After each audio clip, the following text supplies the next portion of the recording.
Cannot hear anything. You see? Now can lah, Syed dah. Syed, kau tengok. Syed. First thing first, Syed. My start of the show, 5 whole minutes, I tak ada audio. Abang Ad, I have a big team as you can see. You come. I have Syed, which is my sound man. Tadi at the pantry was Penny, another staff I have. Yes. Tadi masuk je. So obviously I dah perkenalkan awal tadi. We have Fazil right now standing by dalam studio pada hari ini. I am just so lucky. Fiza baru dengar. Fiza dan Syed tengoklah. Kan Fiza no audio Fiza. Ni semua Syed punya pasal lah. Kan Syed punya pasal. Masuk cerita, masuk gelanggang. So welcome to Fiza O and Go Friends. Terima kasih untuk semua yang telah pun mula untuk share this live video. Thank you so much. Terima kasih banyak-banyak. Teruskan share my video because I am with the one and only Fazil pagi ini. Woohoo! Yes! So mungkin awal tadi setelah saya katakan sedikit tentang my I was fangirling awal tadi. Tapi tak dengar. So obviously I am very honoured. Fazil katakan yes, Fiza, I'll come to the studio. I'm like yes. Dan juga guess what, Abang Ad datang bawa gitarnya. Oh man, it was very surreal bila Fazil masuk ke studio saya. So in a couple of minutes Fazil live dalam Fiza O and Go Friends. So please keep on sharing. Hello, good morning kawan-kawan di YouTube live. Hello kaum Minor. Hello Ashikin. Assalamualaikum Fiza and Casey. Waalaikumsalam Fatin, Nursia and everyone else. Kata Marina Zana Fiza, yes, I'm fangirling too. I know. Okay, Nani. Hi, good morning Nani. Hello Aziz, Talibak, and thank you to everyone yang dah mula untuk streaming live, yang telah pun share. Please keep on sharing. Please keep on sharing this Facebook live dengan Fazil dan juga kawan-kawan di YouTube live. Hello, selamat pagi. Hari ini kalau anda merupakan peminat setia lagu Merindu Kepastian, lagu Nur and so many other songs, lagu viralnya Relax Brother yang telah mencapai jutaan tontonan di YouTube sahaja. That's on YouTube. Just on YouTube more than 1 million. This song's viral. Ini adalah penciptanya Fazil live dengan saya Fiza O pada hari ini. So many stories yang I nak tanyakan pada Fazil pada pagi ini. So keep on sharing, keep on commenting. Beritahu saya apakah persoalan anda, apakah soalan anda untuk Fazil. Just type below. Terima kasih untuk semua yang di super chat live saya di YouTube. Thank you to all of my subscribers hari ini yang telah pun subscribe di YouTube channel saya. Dan awal pagi ini, my first super chat contributor, Maya Tasmania. Wow, thank you girlfriend for supporting my digital journey dengan super chat anda. Thank you so much. Sarang he. Okay. Stand by sebab selepas ini I'll be with the man yang telah pun mencipta begitu banyak sangat album-album tak terkira, lagu-lagu yang beliau hasilkan untuk dirinya sendiri dan juga untuk artis-artis yang terkenal. Jumlahnya luar biasa. Coming up hari ini istimewa bersama dengan Fiza O and Go Friends, the one and only Fazil. Tengok dia, penampilan kau sepenuhnya, setiap langkah bertenaga. Semua tenganga melihatnya. Usah kau rasa bimbang, mereka akan membuat kau bahagia. Let's get ready now untuk terima. Fiza O and Girlfriends, Fiza O and Girlfriends, Fiza O and Girlfriends, Fiza O and Girlfriends, Fiza O and Girlfriends, Fiza O and Girlfriends, Girlfriends. Sekarang tak macam dulu, biar semua orang tahu cerita benar berlaku. Usah kau rasa bimbang, mereka akan membuat kau bahagia. Let's get ready now untuk terima. Fiza O and Girlfriends, Fiza O and Girlfriends, Fiza O and Girlfriends, Fiza O and Girlfriends, Fiza O and Girlfriends, Fiza O and Girlfriends. Wow! This is the first time, abang, I am actually using this setup. So welcome to the studio, Fazil. Woohoo! First and foremost, also over there, also so there's camera. I'm like, okay, so I'm looking at the bigger camera. So, hi, I tahu kalau so many of you are watching me live right now, this is the first time because I seeing this setup dalam Fiza O and Girlfriends, and more importantly, I am with the amazing Art Fazil pagi ni. So, first and foremost, Abang Art, thank you. I think you're hearing thank you for the like 120th time today. Dia masuk studio je, I'm like, Abang Art, wow, you're here with us. Dan okay, so I read up a lot pasal Art Fazil because obviously we have to. Okay, kita cut pada Abang Art. Aku beritahu tau, Casey tu cut to Abang Art right now. Cut to Abang Art. Because kat sini kita macam apa tak bang? Kita macam I'm my own host, I'm my own producer, and me and as you see my big team, I have Syed behind the because you know how it is like kan dekat social media kan, you got to look big to sound big kan. So I have a big team. I ada orang jaga sound, I ada orang jaga pantry, I ada orang just to sanitize the place. But you have not seen the person yet lah. Later on I can introduce you lah kan to the person kan. So actually for many years bila I jumpa Abang Art, you've always exuded this aura of like, if you talk to me, you better don't sprout nonsense. But I'm full of nonsense. Are you? My friends will know I'm full of nonsense. Okay lah, selected friends lah. Yeah. Kan? Macam tu people you like, you have this like macam blank look of like, yeah, if got nothing else to say, you don't talk to me. Have anyone else tell you that? Not really. No, not really. I thought M. Nasir was like that.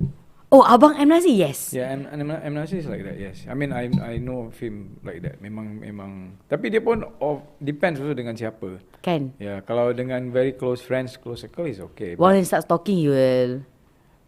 I think part of it is just his public persona lah. Like when he's dealing with Malaysian journalists especially kan. Kadang-kadang, yalah, you kena tanya macam, you suka colour apa Like when you meet M. Nasir, you don't ask him what colour he likes. He's a painter. So you ask him more like interesting questions lah kan. Yeah, so more challenging questions, especially orang-orang yang macam you all yang dah go through so many media interviews.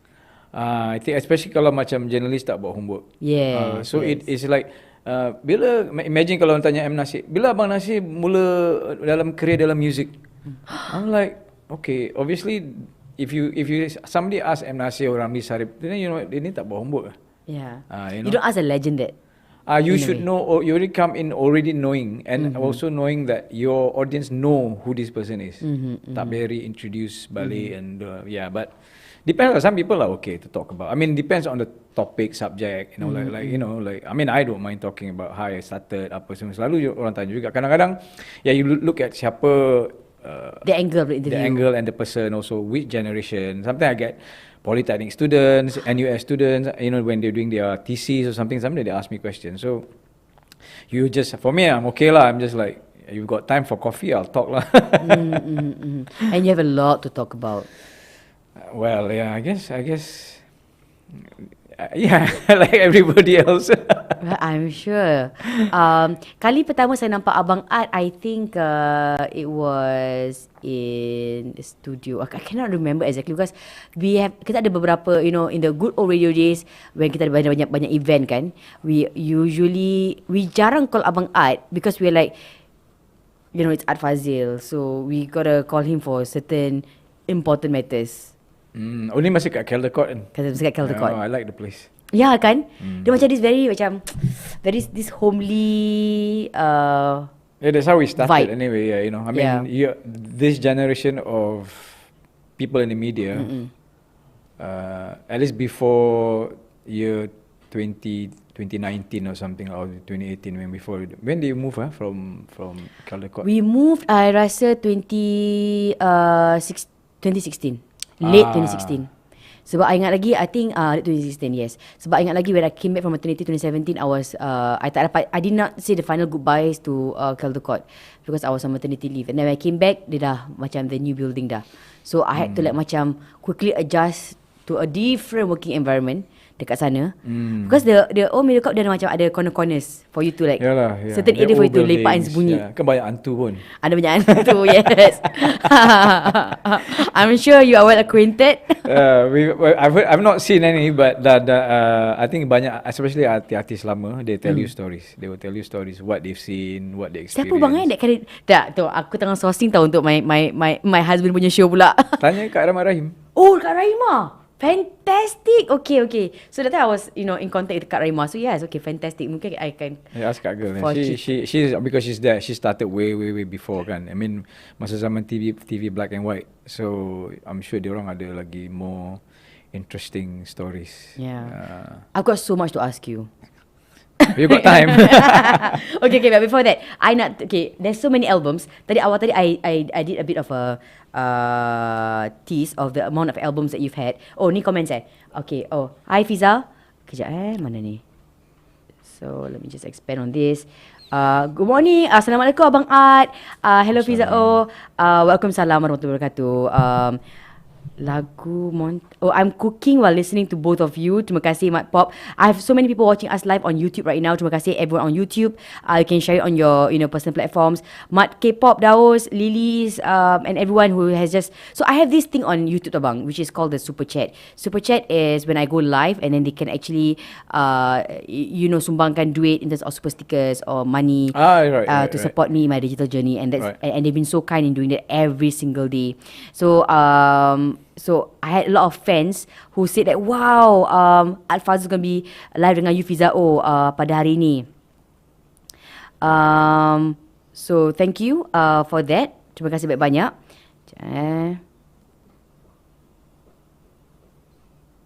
Okay. So Syed, can you please show me the amount of albums yang Abang Ad ada? So you have so many albums that you've had. I don't know whether you can remember all of your albums. Do you? You ingat tak semua album you? Some are single, some are full album lah. Macam fikir. I remember most. Most. I Okay. should be able. So to test your memory, this is one of the album covers that I saw online. So this is the one. Syed, please swipe Syed. Swipe. Yeah. No, okay, but these are your achievements. Boleh. These are the some of the works, yeah. Some of the works that you've had that you've been credited for. Congratulations, you were APM's first best regional artist. And that's a big deal then, tau. Yeah. Can you ingat tak bang? Who were you up against that year? There was Glenn Fredly. Glenn Fredly. Glenn Fredly. Siapa lagi? I mean there are quite a few lah, banyak. Big names Big names. I mean because itu kali pertama kita mengadakan suatu acara program yang menggabungkan Nusantara. Yes. So Indonesians were very excited, the Malaysians were excited because obviously coming to Singapore is a big deal also for I mean it was a new thing. That was 2001. 21, that was the very first one. Yeah. So bila first announce Anugerah Penat Music, we don't know how it's going to be. Yeah. Macam mana, how besar and siapa yang akan datang. I mean, I met almarhum Krishe. He performed, and then I think 1 or 2 years later, Ebit Jade. That one masa naik pergi panggung dalam bangunan tu naik satu lift dengan Ebit Jade. I'm like, saya pun fan kan, like, oh ni Ebit Jade ni dalam satu lift, like, tapi kena act cool lah kan.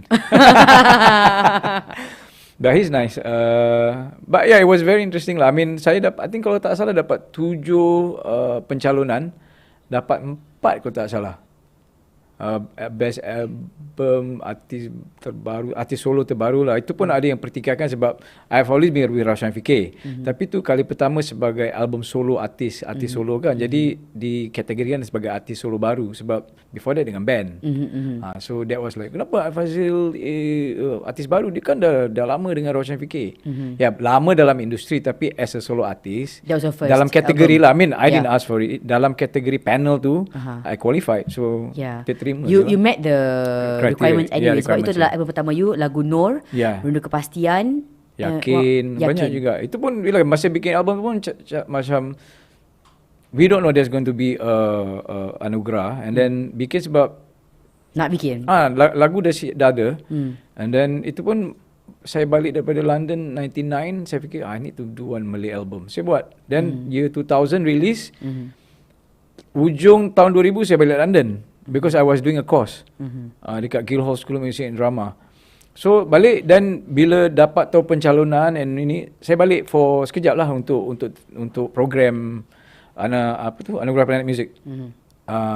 Itu tahun hari apa? Bulan Was September? end of the year, around that third quarter lah. Usually EPM happens in third quarter. Yeah, third quarter, yeah. So yeah, it was very interesting. Because kali pertama kan benda tu berlaku diadakan. Jadi bukan saja artis, masyarakat pun excited. And then you get to see all the artis yang dalam satu the biggest program, artist kan dalam satu dewan besar. Yeah. In the same backstage. I Yeah. think it was very surreal untuk Itu ramai artis dekat Singapura then. di mana? The first one was at Harbourfront Harbourfront, that's right. Dekat Harbourfront. Very big. Yeah. Saya terpaksa pakai suit apa semua kan. What's with Art Fazil and no suits? Was it like anti-establishment thing? Yeah, because kita more, I mean, I see myself as a street musician, poet kind of thing. So bila artis will keluar solo album, is like you have to kind of rebrand sikit. And so you kind of make yourself a bit different from Raushan Fikir punya branding kan. So I thought okay lah, just tidy up a bit lah, beli some suits For EPM. yeah. But it was a great deal. I don't know, because of course the executive producer for EPM was Puan Zakia. It really baffles me macam mana dia boleh dapat Krishe ABGID to come down to Singapore untuk EPM. It is the biggest names tau in the region coming together. Yeah, it went on for what, 10 years at least, more than 10 years. More than 10 15 years at least. Yeah, Kan? kind of amazing. So it became an institution by itself. Dia satu institusi music yang orang akan look forward to untuk acara tahunan kan. And then we have yang kita tidak sempat panggil is Iwan Fals. Iwan Fals, because he's lagi also as big as Abid Jade. Cuma dia tak se-famous Abid di Singapura, tapi dia massive di Indonesia. Yeah. So I think a lot lah, Rosa. I mean, I think when saya menang tahun 2001 tu, one of the presenters was Siti Nurhaliza. Dekat YouTube ada, saya pegang tangan dia lama. Dia tak nak lepaskan tangan saya. Betul. Saya tarik tangan dia, tak nak lepaskan tangan. Betul, saya macam astagfirullahalazim. Ada dekat YouTube. Ada dalam YouTube. Okay, I'm just gonna find that later on after the show ends. APM 2001 ada. I think presenting was Rami Sarip and Siti Nurhaliza. I think kategori artis terbaik ke something like that. So saya naik atas. So presented lah. So saya salam Abang Ramli, salam Siti lama tak nak lepas tangan saya. Tu lah. Itu kenangan manis bang Itulah. Kenangan manis ya. Lepas tu kan. 2001. Lepas tu macam inilah, macam cerita Musang Berjanggut. Datuk nikah kahwin kan. Lepas tu dia cium tangan dia. But then Siti was at the growing peak of her career it was tu. a time lah. Can you imagine everyone kat situ? Was a really a big stage abang There was backstage was interesting. Ada JJ and all the other guys backstage kan. I mean tengah tunggu nak present the program kan. I mean diorang punya award, different awards. So yeah, they have the Singaporean talents, and then you have the Indonesian, Malaysian. So it was kind of like, I mean, not everybody knew everybody, especially, I mean, kita tahu yang artis-artis Malaysia, tapi mungkin artis Indonesia tak kenal kita sangat, dan kita pun kadang tak sure. Yeah. Because some of them yang menang pun quite new. Yeah. Artis baru juga. Jadi, but it was interesting lah. I mean, the photos I had was amazing. Do you still have it? I still have it, yeah. You tak upload bang Lupa. Wow, nak kena digitize. You have to digitize them all. Yeah, Because yeah. I think kadang-kadang betul, this big artist like yourself, you have so much history that macam you like, okay, which part is the most important? You don't know. Because there's so much part of it. But the public like me, we want to see. Like macam gambar-gambar, your old photos in APM backstage. Kalau you ada gambar dengan Siti, everyone wants to see it. You have those backstage with like, if with ABGID, these are not available online. Yeah, I think there's one photo of everybody sitting at backstage, macam tengah tunggu kan. So there was Siti, JJ, Rami Sarip, Wow. A few others. Quite interesting. I mean, all these people yang aktif waktu tu dan juga masih aktif sampai sekarang. Wah, sebelum COVID lah. COVID ni dah semua macam like obviously because industri dah, semua industri bukan music, bukan seni je. A lot of industries are disrupted because of COVID. COVID ni saya anggap macam zaman perang. So zaman perang dulu, perang Jepun. Before perang Jepun punya time, bangsawan was the thing. Orang bikin film was starting out. Belum zaman P. Ramlee lagi, tapi early film Melayu dah ada. So tapi bangsawan was the main entertainment, and then people pergi New World, Gay World, apa benda tu kan macam entertainment centers. So the musicians were playing music there, and then bangsawan theatre was the public punya thing lah, because dulu tak ada concert kan. I mean that was the concert of that time. So bila perang Jepun, everything stopped. There's no industry. Orang yang kerja bangsawan, musician, pelakon tak ada kerja. Because Jepun dah masuk. Now kita kena serang virus. So virus ni kita kena fight. Jadi kita kena tunggu time dia sampai habis zaman perang virus ni. Ni zaman perang virus. So whatever you need to do to survive, you do it. Macam zaman bangsawan dulu, mungkin some the pelakon penyanyi terpaksa kerja lain, buat benda lain to sustain kan, because dalam kehidupan important is to put food on the table. Betul. Job is whatever that you can do the job. If you have the opportunity to do the work that you like, it's good. But if you cannot, then do whatever. I mean, now you got so many opportunities. Bawa Grab lah, whatever that puts food on the table. Especially for musicians yang main live. I always tell my friends, because now all the live music venues semua tutup, and it will not be open so soon. It will not be this year. I'm not even looking at travelling until maybe June next year. Itu pun kalau kita bernasib baik, kalau tak ada another outbreak. Because perangai virus ni dia tak menentu lagi tau. Dia dalam sejarah manusia ini something yang tak pernah terjadi. Because dia global. Dulu Spanish flu was Europe.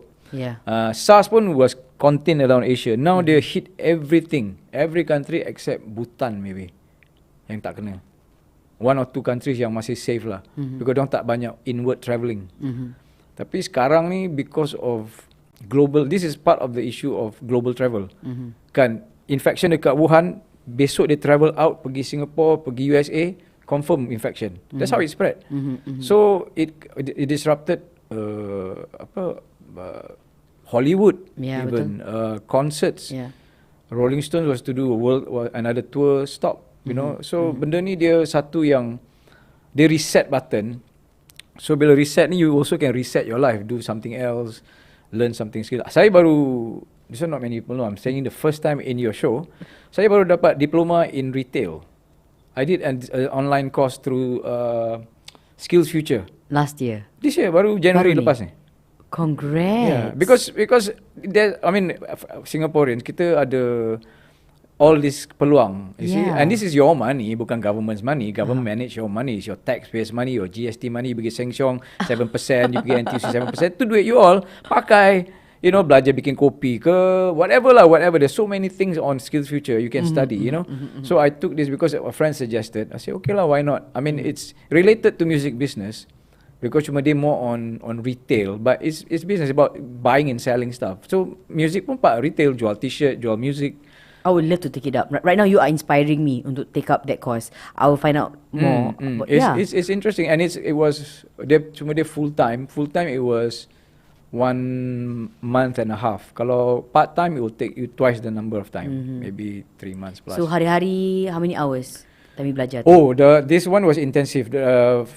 Every day, Monday to Friday, from 8 to 6. So it's full on dekat Zoom, I mean, it's quite on taxing, camera. on camera, and then you have to take and there's all these tests you have to take. So I thought, why not? Not that I'm going to be working in a shop anytime soon, but it's a skill that I have. It's a skill, yes. And it's part of music business, because when I was studying in London, part-time course I ambil was on music business. I was about to go there to show that I did my homework. You have a diploma in the business of music, something like that. I did postgraduate course dekat Guildhall School of Music and Drama.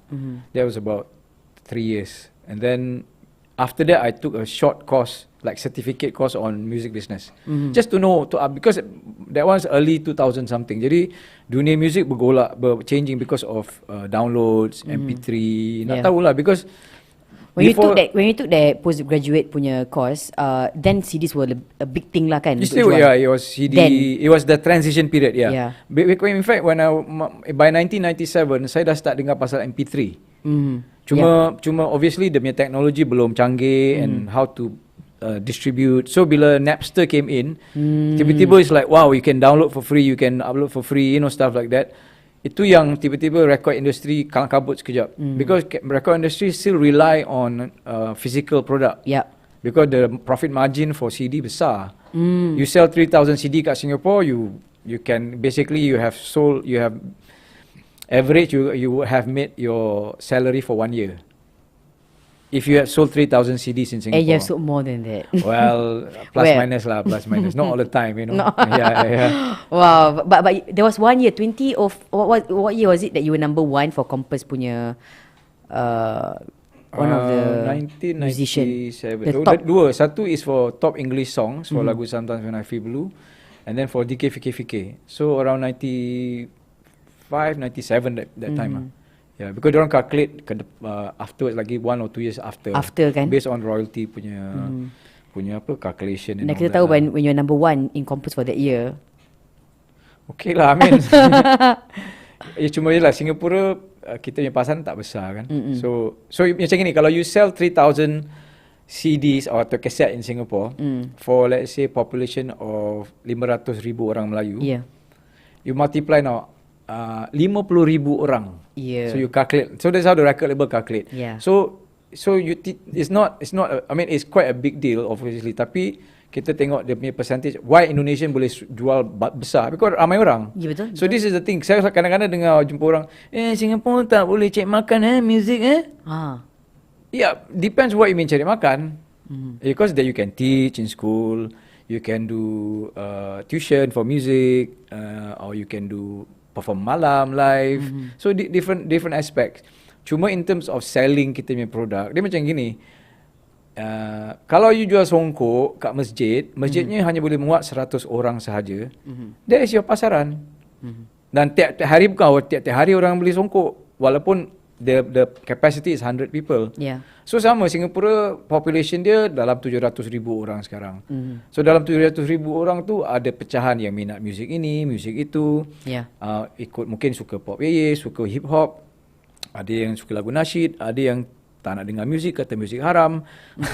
So masing-masing kan. So when you break it down, they shrink. But you quantify that dengan Indonesia, which is 270 million people. You tak perlu 10% pun, you hanya perlu 1% of the population to be the consumer of your music, and it's enough. And Roman show boleh sampai 80,000 orang datang festival, because of the size. So in this situation, in this market, dia perlu market ramai orang, big population. So America is the biggest industry for music. So even UK punya artist nak pergi America because that's the biggest. Betul. Next is Europe and Japan. So once you hit America, you get Europe, you get Japan. Then the rest is sampingan lah. Masuk Southeast Asia, That's apa semua is a bonus. For them macam pergi holiday lah. Winter, you notice kalau time-time konsert besar, dekat Europe tengah winter, they come to Asia. Because Asia panas, sana tak ada outdoor show. I see. You see, so they'll do whole the concerts in Asia. So they will do Thailand, Singapore, Malaysia, Indonesia, the whole circuit. I never thought about that. Of course you would know lah kan. You were in London for 13 years? 15 years. For 15 years, and you were there right after your A-levels. No. Later on, after release Raushan Fikir, lepas release Raushan Fikir punya second album, 95. 95. My first trip to London was 95. Itu pergi as tourist traveller dulu. Pergi tengok, okay lah, interesting. Then datang lagi pergi. Tu jam banyak duit agaknya. Pergi balik. Must be very rich. Not rich lah, tapi nak pakai duit tu ada. Dia tak kaya. Tapi bila nak pakai duit tu ada. Dia memang jodoh dengan duit tu pergi duitnya habis kat situ. Tapi it was interesting because day before 9/11. Before 9/11, bila you ada nama Muslim, after 9/11 susah sikit nak travel. Bukan susah macam mana, dia banyak leceh dia. Kalau tak nama Muslim for male, especially kalau ada janggut sikit dan nak check apa benda semua. But before that it was easy. Lagi saya rambut panjang dulu macam hippies kan. So dia tanya, what are you here for? I said, I'm just travelling. So cuma dia nak tengok whether you have money to travel kan. Dulu pakai traveller's check. So dengan travelers check, you just know this is how I'm financing myself. Dulu adalah a few friends yang studying dekat London semua kan. So tidur kat sofa je lah. I also know that you have very famous friends. A few lah. I mean, because of my work, lah. Obviously, people like M.Nasir and all these people lah kan. Yeah, casual like M.Nasir. Research, you know. Yeah. Casual friend. Just name dropping a few, Macam you know. Fandi. Fandi. Yeah. Yeah. Macam on my speed dial. Who are some of your most famous friends, bang? Okay, that you think is casual, but to the rest of the world, Fandi, aku call Fandi. Fandi, kau nak lepak tak sekejap lagi? But to us like, Fandi. Yeah, Fandi was that lah. Because remember saya ada lagu kan, Play Like Fandi. Play Like It's Fandi, on YouTube, Play Like Fandi. Yeah. So lagu tu saya tulis memang khusus because tak ada orang tulis lagu pasal Fandi kan. And he is. Yeah, he's a legend. So Yeah. then I decided to sing it in English lah kan. Because dia more like a national hero. Yes, betul. So bila nak buat video clip tu, I insisted with my record label in KL, Moro Records, saya cakap, we must have Fandi Ahmad in the video. Kalau tidak tak load. Tak ada makna. It's just me singing. It's like, yeah, it is me singing again another song. Yeah. But what makes it different kan? So I thought, just to have Fandi appear will be a killer lah kan. So we tried to contact the management for a while. Then dekat setahun tau tunggu. Because we go through the proper channel lah, dia ada management, so we go okay lah. Kenapa you tak just WhatsApp dia, bang? So kita beradab kan. Jadi kita beradab, kita ikut protokol. Kalau I tunggu management you buat, tak dapat you hari ni, bang.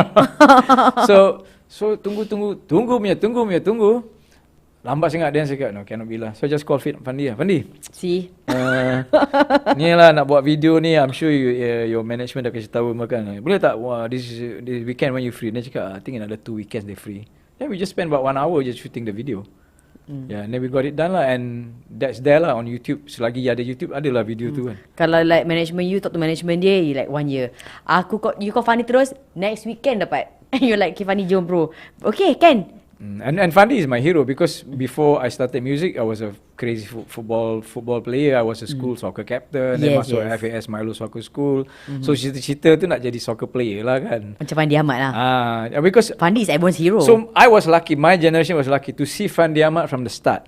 Masa dia under 16 Lion City Cup punya team tau. At that time Fandi was only 15, dia dah main for Lion City punya team. And then the next following year, I think he was a captain. And memang until today I have not seen any player is like Fandi. There are a lot better, not better, but there are a lot of players, good players, you know. But some people are memang gifted, and destined for the stardom. Yeah,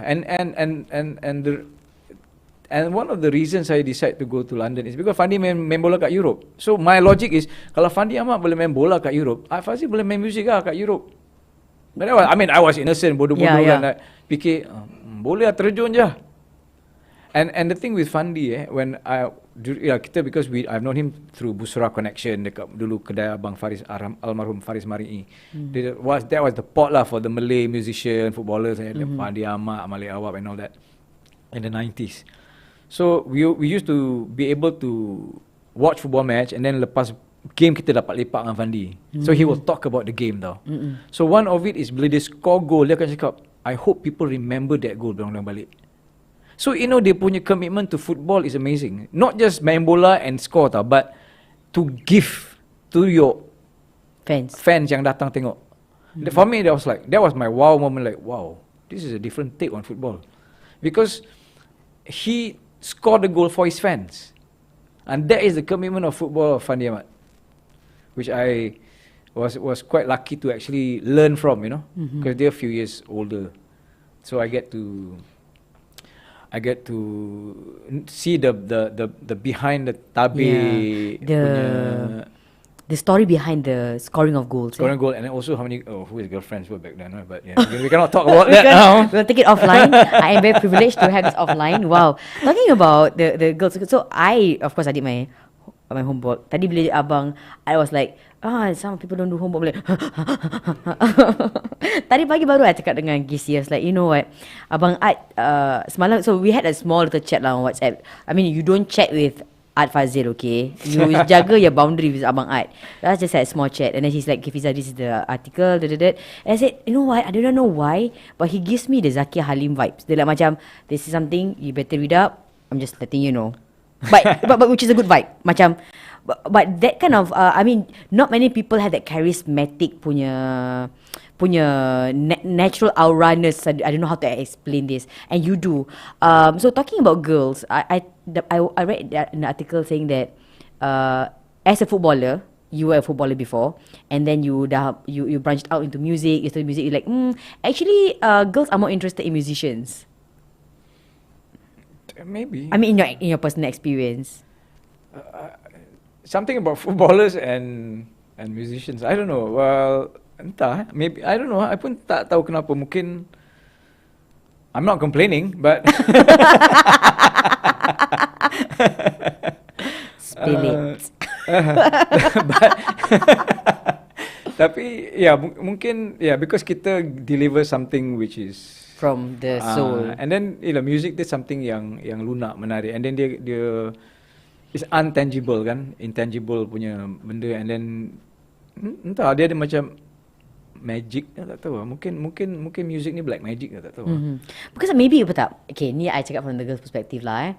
So maybe like macam bila you tulis lagu-lagu cinta ni kan, because it speaks to it hits someone. Because bila you dengar lagu-lagu, I mean I dengar lirik tau sebuah lagu, and then you feel like the song is meant for you, and that's why the girls come flocking to you, thinking that you are that man.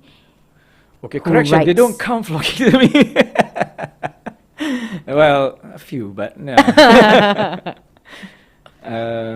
Maybe lah, because the thing is, seni ni you can macam pelukis kan, dia akan lukis something, but because itu mungkin gambaran dia, tapi orang yang melihat, macam for example Mona Lisa punya painting kalau you pergi Paris kan, orang akan tengok. Kalau a million people tengok, dia akan tengok different angle, and ada nampak dia senyum, ada tak nampak dia senyum, ada kata dia lawa, kata dia tak lawa. So it's true lah, there's a beauty in the eye of the beholder. So music pun, I think most of the time songwriters dia tulis personal story dia. Tapi bila you dah keluarkan public, dia dah jadi bahan untuk consumption for public. Jadi dia tak salah untuk masyarakat yang mendengar to interpret according to how they see it. Itu that liberty is for creators of music content. That is it. Dia macam anak lah. Anak you dah besar, dia kat public. You tengok sebagai anak, tapi kat public orang nampak dia sebagai lain. Yeah. So in it's like that lah. Yeah. So a lot of songwriters will probably tell you the same. A lot of artists lah, a lot of orang-orang seni, dia akan say the same thing. What we create is from our own personal experience, tapi that's the beauty of it, kita share, and then orang boleh mentafsirkan dan dia jadi sebahagian daripada hidup mereka. Yeah. I mean, betul. I have songs yang saya dengar dari kecil, bila saya dengar balik, saya teringat waktu memang kecil-kecil. Yeah. You know, and it could be a Malay song, it could be lagu Inggeris, you know. So dia jadi macam punctuation mark for your life. The landmarks of what was happening in your life then. Macam certain song you were connected with someone. And then with someone, and then that part of your life punya history. Correct. Kan? Macam, when you were 18, this is what you're doing, and everything else. And then 8K. So there are some questions on YouTube asking, Fiza, what is Abang Art's real name? So basically it is an acronym for a rebellious teenager. Si Abang Art, I did my homework. 1 point for me. Aku kasih point sendiri tau kat diri aku. But Fazil is your real name. So you combine Art to Fazil, Art and Fazil. Yeah, because I guess when you're doing something like this, you need to have a kind of a public persona, kan name. And then also masa dekat NS, my Hokkien Pig, my kawan semua panggil Fazil macam dia pelak, Fauzia. Kan? So you were like, give me art. Copper Fauzia, aku lempang budak ni kan. But among your friends, ada tak macam, so you would know tak macam, okay, kalau dia panggil you Art je, tahu okay ni orang yang kenal sebagai artis. Kalau dia panggil Fazil je, tahu ni kawan sekolah. Yeah. There is lah, because you know yang kawan you, before I became Art Fazil, there were always friends yang kita kenal from school, from young kan, so they will call me as Fazil. Tapi Rami Sarip tak habis Fadil. Until now? Fadil tu dah almarhum kan. Until now dia panggil Fadil, but you're like tak apalah. I mean that is the orang Malaysia banyak panggil Fadil, and then sometimes spelling pun ada D. My spelling tak ada D. Fazil, Fazil. I mean you cannot control orang, so that's the way it is lah. But you just it's just the way. Kalau macam di Indonesia, it's Fazil. Oh yeah, They J. cannot, Yeah. so boleh lah. Yeah. So Yeah. They call me Kak Fija. Yeah. Kau Pino, they call me Pija. Pisa or Pija? Yeah, Pija because of the Z. So dia change to a J. Yeah, Indonesia dia Z tak boleh, SH tak boleh. So kalau nama you Hisham, dia jadi Hisam. Hisam, yeah. But interesting. Yeah, it's just the interesting differences in how things are pronounced in different areas, kan? Yeah. So we're talking about your famous friends. Again lagi bang, siapa? So I know of your story how you were 18 right after your A's. You went to a record label, and the owner was like, "No, you're not ready to sing for us a song." And I tell you, I think this is a story yang orang patut dah tahu, but for those of you yang tak tahu, so Art did not start out as a singer because you went through a lot of layers before you betul dapat make your album dengan Roshan Fikir. So you went to the label, you showed them your work. And then you're like, okay, you can write song for other artists, but I don't think you're ready to be artist, to be a singing artist. Sekali as Allah would have it, you keluar building tu, you nampak Ramli Sarip. You saw Abang Ramli, and you went up to Ramli Sarip. And Ramli Sarip, by then, dia dah mega star tau. Yeah. He Itu was during Bukan Kerana Nama punya album. He was going to do his third album. Kan? so Dia dah macam besar. Dia dah besar, he is like well known not only in Singapore, dekat Malaysia, Indonesia. He's Ramli Sarip. And for you to, you 18-year-old boy untuk come up to this rock star and tell him, bang, I ada lagu, you nak tak nyanyi lagu I? Yeah. Entah, it's like I think that was purely marketing. Macam mana you ada that? Have you always been like that? I don't know, maybe ada sikap macam sifat berani dan kurang ajar sikit. Dalam hidup perlu berani dan kurang ajar at times. Kan? So I think masa tu saya rakam demo and then hantar pergi Warner Music dekat Tan Boon Liat building dekat near Clemenceau, around the area. Yeah. So anyway, masa tu Warner Music punya office kat situ. So I made a cold call lah, hantar, and then after that then spoke to the boss Jimmy Wee, and then after they said, your songs are good, but you cannot sing. So which is okay. Then he said, why don't you leave your songs here, and then I will get somebody else to sing. I said, no, I want to sing. Like, macam kurang ajar sikit kan. No, I'll take it back. So bila nak keluar tu, I turn around and Ramli Sarip baru masuk office. Wow. Then I was like, ta-dam, Ramli Sarip. So This is your chance. Macam kalau you leave, you might not meet him again. Yeah, at that time it was more like, okay, I know Ramli Sarip, I follow Sweet Charity, and then, but I was more of an M.Nasir fan because M.Nasir appealed because of the punya style. I was into painting, and Ramli memang I've been a fan because of Sweet Charity. But when I saw him, I was like, okay, ni Ramli Sarip. So what I did was, I said, Abang Ramli, saya ada lagu rock, nak dengar tak? Ini marketing, it's pure marketing because dia rocker. So kalau saya cakap saya ada lagu puisi, mungkin dia tak minat. Sekarang, so saya cakap saya ada lagu rock. So dia cakap, okay, just send the song demo ke apa, reception, nanti dia dengar. So balik rumah, saya just record pakai gitar akustik, and then the next day hantar pergi Warner Music punya office, and then leave it lah. Macam tak fikir apa-apa kan. And then about 2 weeks after that, dia telefon kat rumah. Wow. Yang call dia ke dia punya management? Abang Ramli sendiri. Dia call personally. Wow. Siapa yang angkat telefon bang?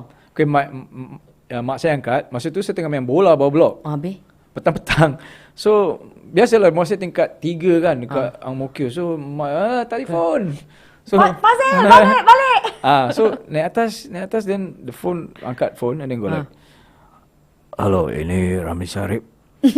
Abang Ramli kan saya cakap, ni Abang Ramli. Abang Ramli nak pakai lagu Orang Kota. I was like, woo. Then of course lah kita maintain cool ya. Okay bang. Okay bang, I charge you bang. Padahal dalam hati macam like, kalau boleh nak bagi free back. Okay bang, nanti I charge you. I akan bagi one price bang So yeah, maybe we don't even think about, okay, dia cakap nak pakai lagu, but what happens after that? Recording bila, apa, what's the contract? Tak tahu apa-apa pun. Yeah, of course. Yeah, we like still fresh. How old you bang? Yeah, around that age, around 18, yeah. So, then dia letak phone macam like, dia macam perasaan macam score dapat A for your exam tau. Yes, Rasa yes. dia macam, wow, you know. You scored. Dia partly because Ramai Sarip, partly also because my song will be recorded. Itu dia punya kick dia kat situ tau. Lagu aku akan dirakam. It's like a big deal tau. I mean, Yeah, first yeah, you already try to get a record deal, tak dapat. But at least your song is going to be recorded. Yes. Kan? And then, then from By there, Ramli Sarip. Ramli Sarip, you know. So I thought, okay, that's a good start. Then from there, I lepak dengan dia, hang out dengan dia dekat studio. One thing about Ramli, dia very open. Dia tak very, some people are more controlled in terms of the environment. Dia macam, datang lepak, you know. And then dia typical Melayu punya brother punya system. Kau paling muda kau tukang beli kopi dengan teh. Kau punya kerja tu, kerja yang bising, orang tu berbual kau diam. Tapi kau respect, kau dengar je. Dia mentor lah, mentoring system Melayu barok gitu lah. So dengar lah. So that time record dekat Lavender Street ada studio, Quad Studio. So lepak, then bawa teh, bawa room tabak, members datang lepak apa semua, Ramli record. So that was the system. So we learn, because saya masa tu belum ada formal training. So we learn, recording macam ni, studio ni, engineer gini, dalam studio dia gini. So we were lucky lah. Macam saya dengan lepas tu Mamat Yasin kan. So yes. Which I think you need to get him also into your... Okay. If I was to get you and him, there would be a different... okay, we'll talk about it. Yeah. But you founded Roshan Fikir.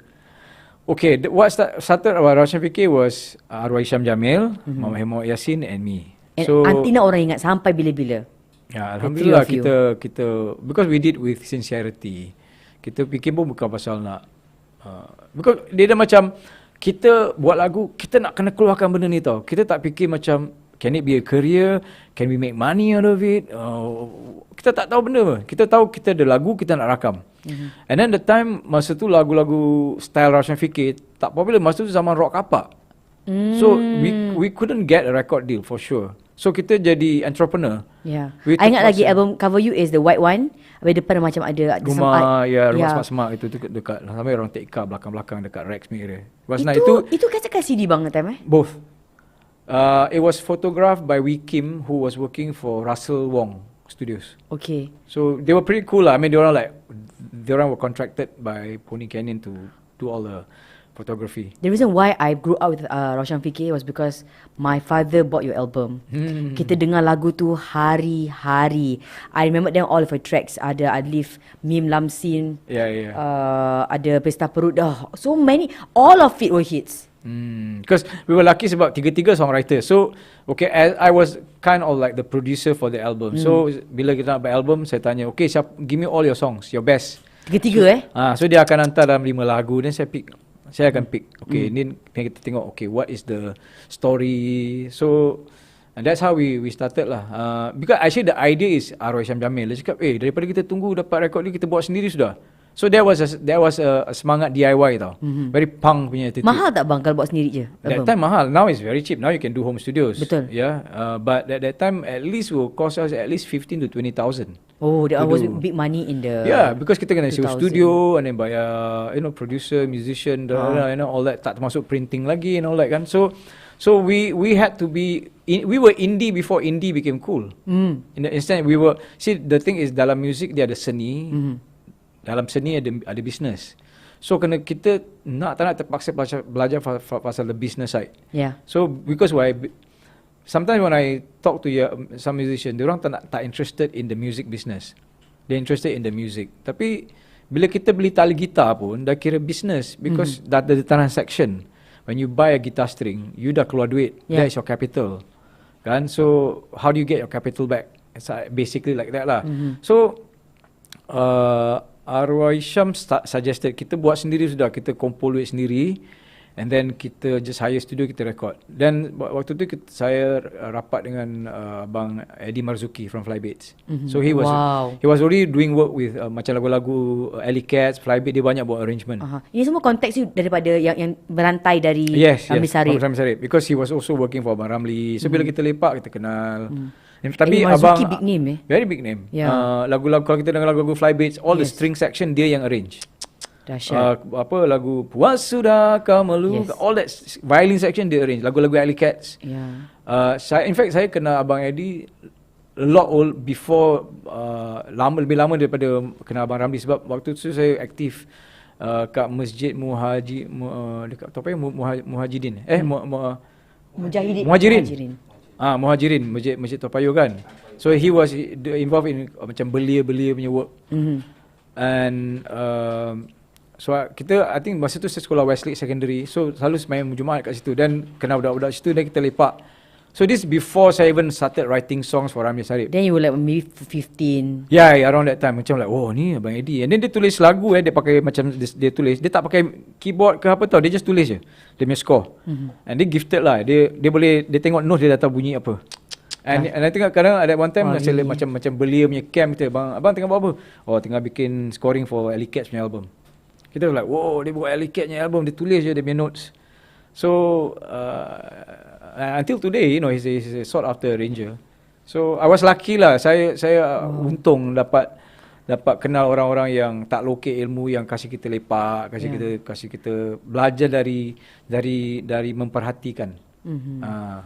Itu informal way of learning lah. So bila kita nak buat Rashan Fikir punya first albums, I contacted Abang Eddie lah, then he agreed to help us, you know. And that's how we came up with the first album and the second album. Tapi idea untuk bikin recording is Arwah Hisham Jamil, and then why kita pull dan kita bikin lagu, kita buat macam album like that lah, you know. So masa tu belum ada lagi nama Rashan Fikir. Okay. Bila dah habis rakam semua, then I said, ni nak kena ada nama like a group lah kita ni. That's when we decided to use the name Rashan Fikir lah. Masa tu ini, because Arwah Hisham was also friends dengan orang-orang yang main DK Barat. Yeah. So DK Barat dah buat album sendiri, Alaikan Duyung. Alaikan Duyung dah independent, diorang rakam DK Barat on their own and release on their own. So dia ada semangat DIY lah, buat sendiri, tak tunggu label. So that's how we started out lah. Kalau kita nak tunggu label buat tu buat ni, diorang ada diorang punya pendapat sendiri, dan kita tak ada kebebasan seni. Yeah. It's 100% yours. Yeah. Nanti you're right. You were doing indie stuff before indie was fashionable. Because during that time, I think it was more fashionable to be a signed artist. It was macam, oh, you've made it kalau you are with a label. Yeah, dia ada glamour factor lah. Yeah. But the good side, obviously, you tak ada cost to come out with lah, because obviously label will finance all your recording, promotion semua kan. Cuma the other side, obviously dia punya percentage very small. Your percentage of your royalties is very small. Whereas as an independent, you own. Macam sekarang Rashan Fikir collectively, Rashan Fikir own our own recordings. Yeah. You know, and also from the start, I own all the publishing of my works. Macam lagu-lagu early, macam lagu Ramli Sarip, lagu apa semua, itu semua saya own the publishing rights. Which means saya dapat royalty sebagai penulis lagu dan sebagai pemegang hak cipta. So double income. Congrats. So in it, because it takes a bit of reading aja, because you like because you have to be interested in the music, in the business kan. So kita belajar. Dulu susah, sekarang easy. You Google je pasal music business, so many things, so many advice.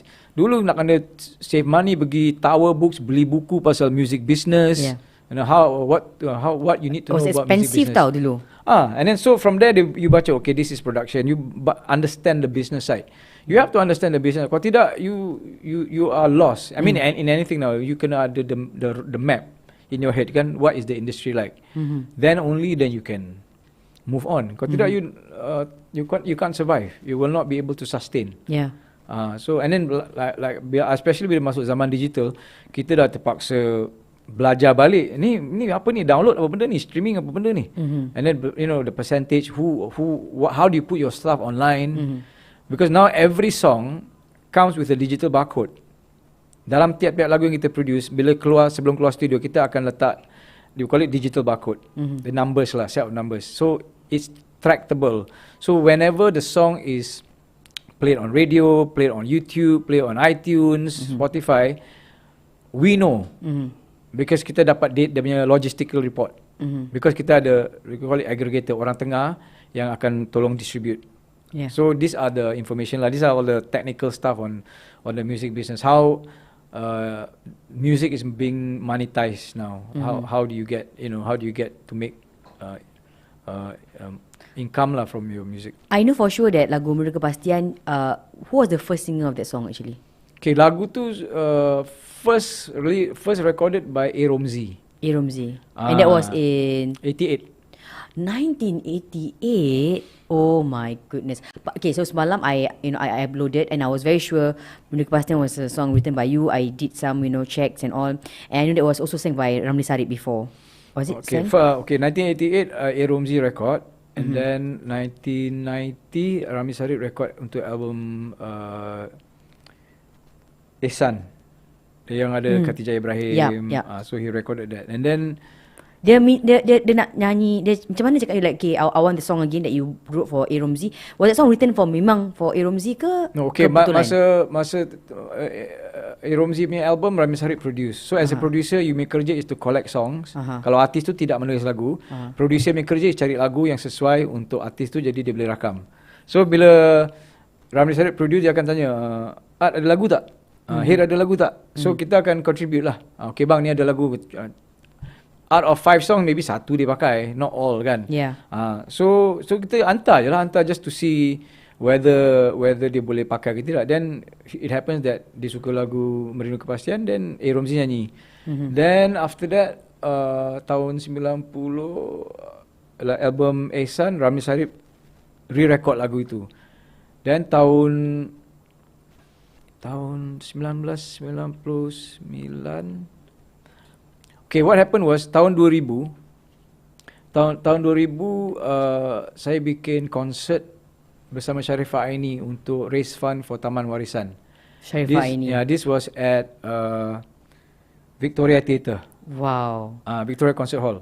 Sharifah Aini that time pun dah. Oh, dia dah legend lah. Dia legend. For me, masa tu like it was the organizer who invited me. It's like, okay lah, for me it's a job. Okay, nyanyi okay, berapa lagu, 5 lagu, 6 lagu, okay. Ada Sharifah ni, okay. But obviously bila kita rehearsal, jadi kita kenal. In fact, there's one time she invited me to stay at the house. Rumah dia dekat PJ area. I mean, I was like, okay, saya ni a bit of a travelling bum kan. Orang datang, okay, tidak boleh lepak je. So People this celebrity seems to like macam really open their doors to you bang. Is it because like you rasa like, because like macam you adik in the industry? maybe ya. And you're also talented. Nanti orang kesian ke, dia kesian nak tak tempat. I mean, I was the youngest amongst at that time kan. Paling muda. Because they were like at least in their mid-20s to late 20s. At least 30s even. Kan 30s kan. And then you like this 18-year-old boy. Dia buat lagu untuk Abang Ramli. Dia buat lagu untuk A.emcee. Ella Left-Handed. Okay bang, name us lagu-lagu. I tahu you tak terkira sekarang ni for artis, untuk artis. Lagu tak ingat sangat, tapi macam Ella ada, Khatijah Ibrahim ada, Ruhil dulu. Amani, the 80s she was like early 90s, dia tengah top sangat Ruhil. And then adalah 1 or 2 songs artis sana artis sini, but Left-Handed, wow. Then bila kita dah start solo career, dah kurang sikit hantar lagu lah, but more on ourselves. But now recently saya baru really produce satu artis kan, under Moro Records, Faris Kamil, lagu Terluka. Tu dah start balik lah. Lagu dah banyak, so I don't think I can finish recording all the songs in my lifetime pun. So you're starting to like distribute like this one is my favourite. Abang tak sempat record, kau buat betul-betul. Sometimes dia kena, lagu tu kena padan dengan orang dia. Kadang-kadang it works for one artist, but the same song may not work for the other artist. Betul. Kan? So bila around concert fundraiser for Taman Warisan, saya nyanyi, masa tu belum rakam lagi Merindu Kepastian. So konsert tu saya nyanyi lagu tu dengan Singapore Symphony Orchestra. Lepas nyanyi lagu tu, ada a few kawan-kawan DJ from radio. I think kau kena rakam balik lagu ni. It was, I think, people like Shah Ibrahim, a few others. They suggested. Show the inlay. This is the inlay of the old album by A.emcee. I nak tunjuk for audience yang mungkin macam kata Abang Art tak membesar dengan music Abang Art. So this was, A.emcee was a big artist then, and 2 lagu you. Ya. Ada apa, puisi orang asing apa. Ya. You did 2 songs on this album. As a young Young boy. Ya, 18. masa you tulis, you just want to write the song. You tak pun fikir. We were still fresh lah, very fresh kan. Yeah. So bila bikin konsert tu, then a few of our colleagues from radio cakap, kau kena rakam balik lagu ni. Then bila saya rakam album Nur, I included the song, Mendung Kepastian. Macam just buat lah. Because also it was suggested by my friends, DJ All friends. the DJ friends, yeah. So I mean, obviously. They saw the gem in this, Because obviously these are people who, I mean, you know, when you are a radio DJ, so you all are the perception of what the music, the public ones also. And how it's, you know, it can be you know, it's offered to the public kan. Jadi I say okay lah, just pun tak terfikir sangat pun like how will it be affected apa semua kan. So rakam macam biasa. Cuma lepas dah rakam, dah release semua, end of the day saya balik London masa tu nak start my course. Dan kebetulan nak buat video klip. You buat kat London. Itu yang itulah. Itu yang cakap like kelas abang Ad. Kebetulan kan. Di zaman-zaman orang belum pergi luar negeri, you dah shoot dekat London bang, video klip you bang. So because I felt okay, since I'm already here, takkan nak shoot dekat part lain kan dah. And then plus waktu tu autumn tau, masa nak masuk winter. So dia punya suasana was very very nice dengan dia punya car. If you look at the YouTube video kan. So sekarang tak ada model ni, tak ada masa tu perlu ada model kan. I mean now obviously making video dah lain. So you tu pakai girlfriend you? No, I wish. So then at that time banyak lepak dekat student, banyak student lepak makan Melayu kan. So I walk into this cafe and then there's this very beautiful girl. Tapi dia ada dengan boyfriend dia apa semua lah kan. Oh tu kira-kira disclaimer you sekarang ni lah. Boyfriend dia. But I thought okay, I need this girl to be in my video clip. Is it Malay girl Dia mix. Oh dia mix, okay. Dia mix. So I thought tanya je lah. Ni muka tak malu kan, selamba je tanya. How you ask Ramli Sarip, you ask her. Tapi kita beradab. Sebab dia ada boyfriend, I tanya boyfriend dia dulu. Oh, okay. Good move. So I thought, jadi dia tak rasa tergugat. Kan, takut aku dia tak rasa tergugat pula. Aku nak tackle girlfriend dia pula kan. Because the typical musician punya line is, you want to be in my video clip? Yeah. Okay, okay, we'll get there later on. So I thought, okay, because the thing is, I need to get this job done without hassle. So because here is a person that I think is suitable for the music video. Dan aku tak nak leceh-leceh nanti nak kena explain dengan boyfriend dan girlfriend dia merajuk ni. Better aku talk to the boyfriend first. Jadi dia clear. Right? So I told the guy, I said, look, I'm interested in the music video. I want to get her to do the music video. Are you okay with it? Then gentleman lah kan. Then dia cakap, okay, do you ask her lah. So in fact, kalau I ask her pun, kalau dia nak buat, the guy cannot stop her pun. But I thought, let's not create unnecessary drama and you know, orang nanti leceh sangat. I just want to get a job done. For me, music is more important than all the other things.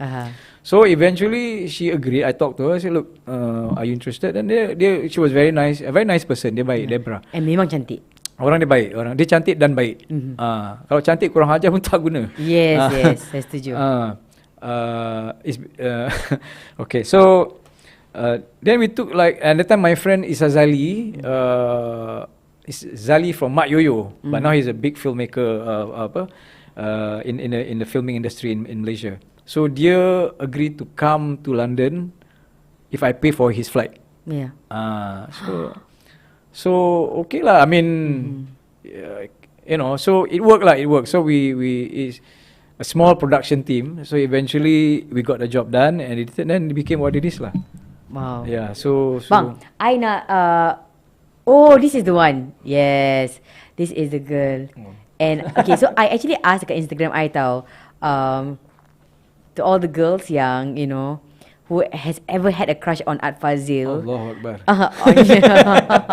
As a solo artist or as a, you know, as a third of Roshan Fikir, and some girls went forward and they were like, yes, I really like his silky hair. I ada evidence kot. Ada tak screenshots of the text that I got? I ada some screenshots of the text that I got. Yes, I really like Art Fazil punya. I really ada yang kata, so basically ada in my comment section went on like, oh Fiza, I have had a crush on Art since forever. I mean, it's the common thing I think you've gotten. Come on bang. Like, how many love letters have you gotten? What? Love letters. Love letters tak banyak ah. Fan letters adalah dulu Fan. zaman-zaman fan letter kan, sekarang dah tak ada orang tak hantar fans. Hantar letter dulu. But I still keep. Ada satu kotak ni semua letters from Raushan Fikir, English albumnya apa semua fan whether it's Melayu, non-Malay apa semua. Simpan because it's orang punya, they will appreciate your work and then kita pun appreciate by keeping. Tak buang, saya tak buang. Nanti satu hari saya bikin exhibition saya. You have to lah bang. Betul. Bang, memandangkan abang sebagai kita kan, we're talking about Merindu Kepastian anyway that you wrote. Is it based on any particular girl that you like at that point of time? I don't think it's like in college. You were in pre-U? Pre-U, yeah. I'm okay pre-U at that time. I don't think the song is for a specific person.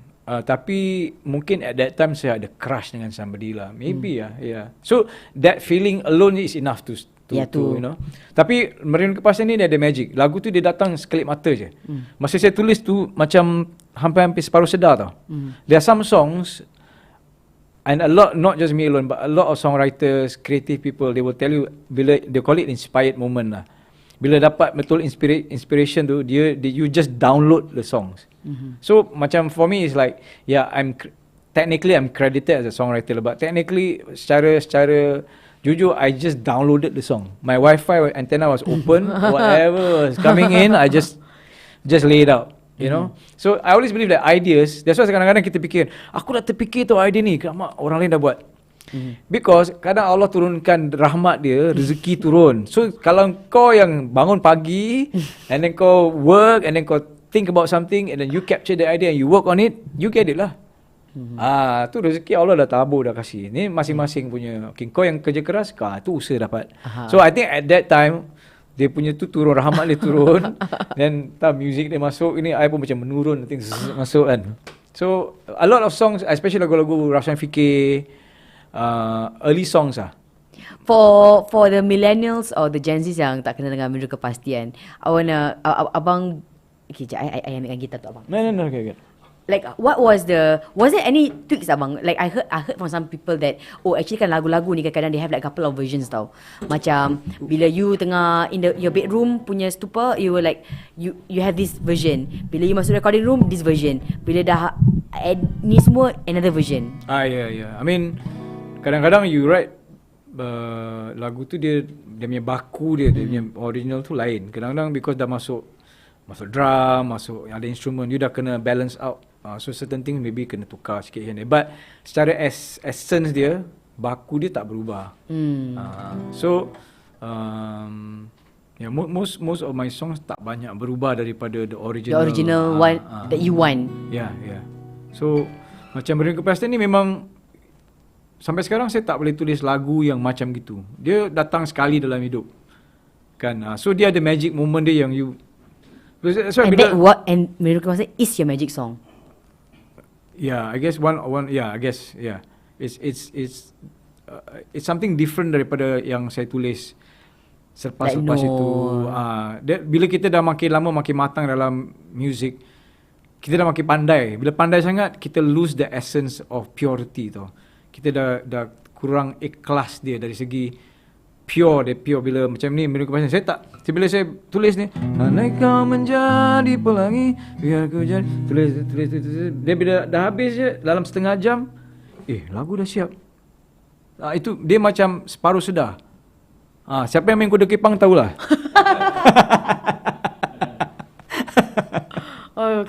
Okay. So how was it? Okay, kita dengan bang terus like okay. Tadi bila abang pegang kita nak kena nyanyi ni. Ya. Pandai umpan I mula pegang gitar, macam mana abang buat bang. Lepas tu tadi actually sebelum I went live, tadi abang Art tengah testing sound kat sini. So I actually have the raw video of abang Art tengah testing. I'm like, ya Allah. I never would imagine I would have this little studio of mine. And abang Art untuk masuk, abang Art masuk jam like deng. Abang Art datang ke like our little studio here, tengah test kat sini. So and thank you bang. Thank you. I mean, it's great fun. I mean, obviously this is a new thing for the industry also. Yeah. Having your own show online, you know, I think this is the way forward. You know, dari segi industri dan satu cabang yang dan juga mempunyai kebebasan yang lebih daripada kalau you are on mainstream media kan. Cuma yalah it's anything. I mean It's new. I'm open. Lagi saya selalu macam next week saya ada interview dengan one blogger also online, young boy, Chinese boy. He contacted me online. Are you interested to be on my podcast? Okay. Alright. Because for me it's like I probably learn something new. Yeah. Untuk macam sekarang saya tengok setup ni gini. So saya ambil kesempatan untuk belajar juga. What's the latest things. Sebab seni dengan teknologi tak boleh dipisahkan. Oh. Kan? Yes. Dulu mula-mula radio sahaja. Orang sambil dengar radio, lepas tu TV masuk. Yeah. Then now dah everything. Dulu online cuma pre-recorded. Now it's live stream. Yeah. You can Dulu live was like macam a bigger production crew. Kan dia macam massive work. Yeah. But now with Facebook Watch dengan YouTube Live, it's like everything is like when to do it. Now sekarang asalkan ada wifi, asalkan ada gadget, you can go live just with a handphone. Sekarang ni of course kita ada lebih-lebih sikit kan untuk go live kan. Okay bang, ada katakan Fiza, me too, kata Rina. I've had a crush on Fazil when I was 15. Waktu tu you were in your 20s. Ada katakan Fiza, I 100% setuju. Ada katakan Fiza, I really like Abang Fazil, rambut panjang. I think during that era you were one of those very few artists yang rambut panjang. Ya, itu entah kenapa it was just a statement lah. I mean, it was the time. Bukan because my music pun I pun bukan rock sangat in the sense dari segi music kita bukan macam bukan Wings atau Search, you know. But penampilan, I don't know, I just felt it's mungkin roh saya rambut panjang juga kalau tak salah.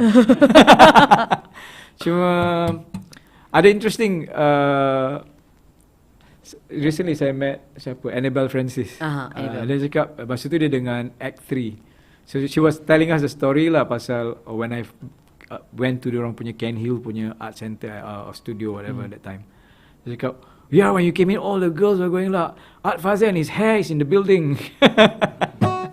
And then there's one time saya dekat, I think it was Raffles Girls School. You were Rafflesian? No. I had an event or some kind of program dekat Raffles Girls secondary school. The secondary school, not the JC lah, the Raffles Girls. Kan dia Raffles Institution, Raffles Girls kan? Yeah. So there was some event I went. So dah habis semua, I was sitting dekat dia punya tuck shop. Tuck shop means an old word abang. Yeah. So it just shows how old I am. Just shows how old I am kan. Canteen. Canteen. So I was sitting there tengah berbual dengan some people, and then this group of girls came, and I said, can we have one strand of your hair? I was like, ini kalau ada ambil rambut aku bikin black magic mampus. Kan? You had long hair. What was the longest? Bila rambut paling panjang sampai? Paling masa kat London paling panjang kat sini. Oh. I would say it's up to my bra line. If I had bra, that was the longest. That was the longest. That was the longest. You can just let it grow lah. Was that video clip tak sangat video clip dia sini. Yeah. Dia sini. Oh, it was like really panjang lah. Yeah. Just let it grow. After that, okay lah, dah panjang macam itu dah. You already experienced that dah. Before you sing, okay, this is since you're like like we're talking about Annabelle Francis saying what is on the ground, like Fazil datang, like all the girls are like, oh, Fazil and his hair is like in the building. So I also have like macam from the grapevine. Not really grapevine lah. So when Abang Art came to the radio building kan, they're like, oh yeah, Abang Art is here. We call you Abang Art out of respect of Abang Art. And then like, oh, Fazil. The question among the girls would be like, Abang, does he have a girlfriend? Let's just be honest. Okay. Does he have a girlfriend? Does he have a girlfriend? Oh, dia kalau girlfriend dia semua jambu tau. There is a common all 40 of them. There's a common understanding. And do you know, I never told you this. I went online a couple of days ago. I'm like, but I never mentioned your name then. I said, you know what? I am going to interview a very talented artist. He is huge, and I see him as the George Clooney of Singapore. Oops. I see him as the George Clooney of Singapore. Like macam the all-time eligible bachelor. Are you okay with that? Okay, I mean, I'm alright. I mean, it's good. Eligible. It's interesting because in 1994, Her World magazine put me as one of the top 50 eligible male bachelors in Singapore. 1994. Around that time, sampai sekarang. Yeah. Yeah, well, you know. Have you ever, I mean, I'm sure now you don't have the pressure of it anymore, but have your parents ever like, you've done it all? Yeah, the worst is Hari Raya lah. Kau ni bila nak ni makcik-makcik Until kan. now? Now not so. Now dia macam dah like Boring question already for them. But still ada like cuma so I was like dah jangan doa-doa lebih cik nanti terlebih. Yeah, but I don't know. I mean, I just go with the flow. I'm now 54 years old. So you're like, stop the question. Not really. I mean, it's just like whatever happens. You know, I'm like not really. Obviously, my life is. Saya dah anggap hidup saya ni lain daripada hidup kehidupan orang lain. My journey is a bit different. From. I mean, comparatively to Your other musician friends? Musician friends, also Singaporeans in general. How you know, for me, I've taken a. Dia it's a decision I made. You know, I wanted to experience life. Yeah. And saya paling takut bila saya dah tua nanti dah nak mati cakap patutnya dulu aku buat gini.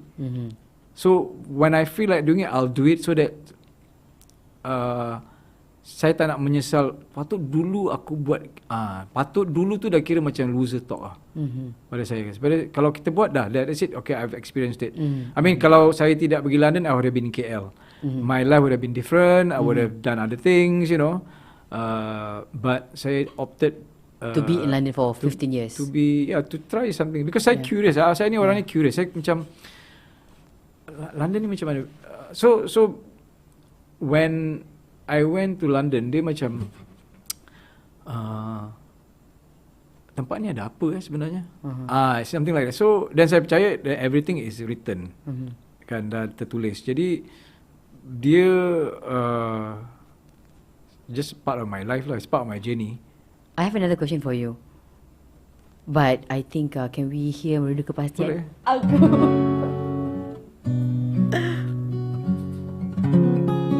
Oh.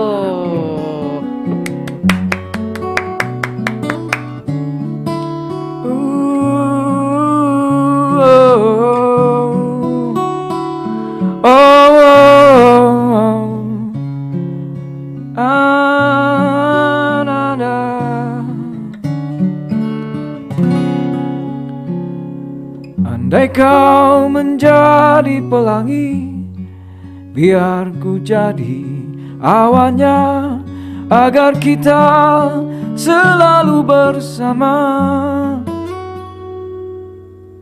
Andai kau menjadi sang duyung, biar ku jadi karangnya, agar kita sentiasa bersua. Andai kau menjadi merpati, biar ku jadi sang bayu, agar kita sering bertemu. Andai kau menjadi puisi, biar ku jadi melodi, bersama kita bernyanyi. Andai ku menjadi rembulan, sudikah engkau menjadi kejora hingga pagi nanti? Andai esok aku menjadi tanah, sudikah engkau menjadi bunga menghiasi dadaku? Andai esok aku menjadi tanah, sudikah engkau menjadi bunga menghiasi dadaku? Da da da da da da da da da da da da da da da da da da da da. Andai kau menjadi merpati, biar ku jadi sang bayu, agar kita sering bertemu. Andai kau menjadi puisi, biar ku jadi melodi, bersama kita bernyanyi. Andai ku menjadi rembulan, sudikah engkau menjadi kejora hingga pagi nanti. Andai esok aku menjadi tanah, sudikah engkau menjadi bunga menghiasi dadaku. Andai esok aku menjadi tanah, sudikah engkau menjadi bunga menghiasi dadaku. La la la la la la la la la la la la la la la la la. Andai esok aku menjadi tanah, sudikah engkau menjadi bunga menghiasi dadaku.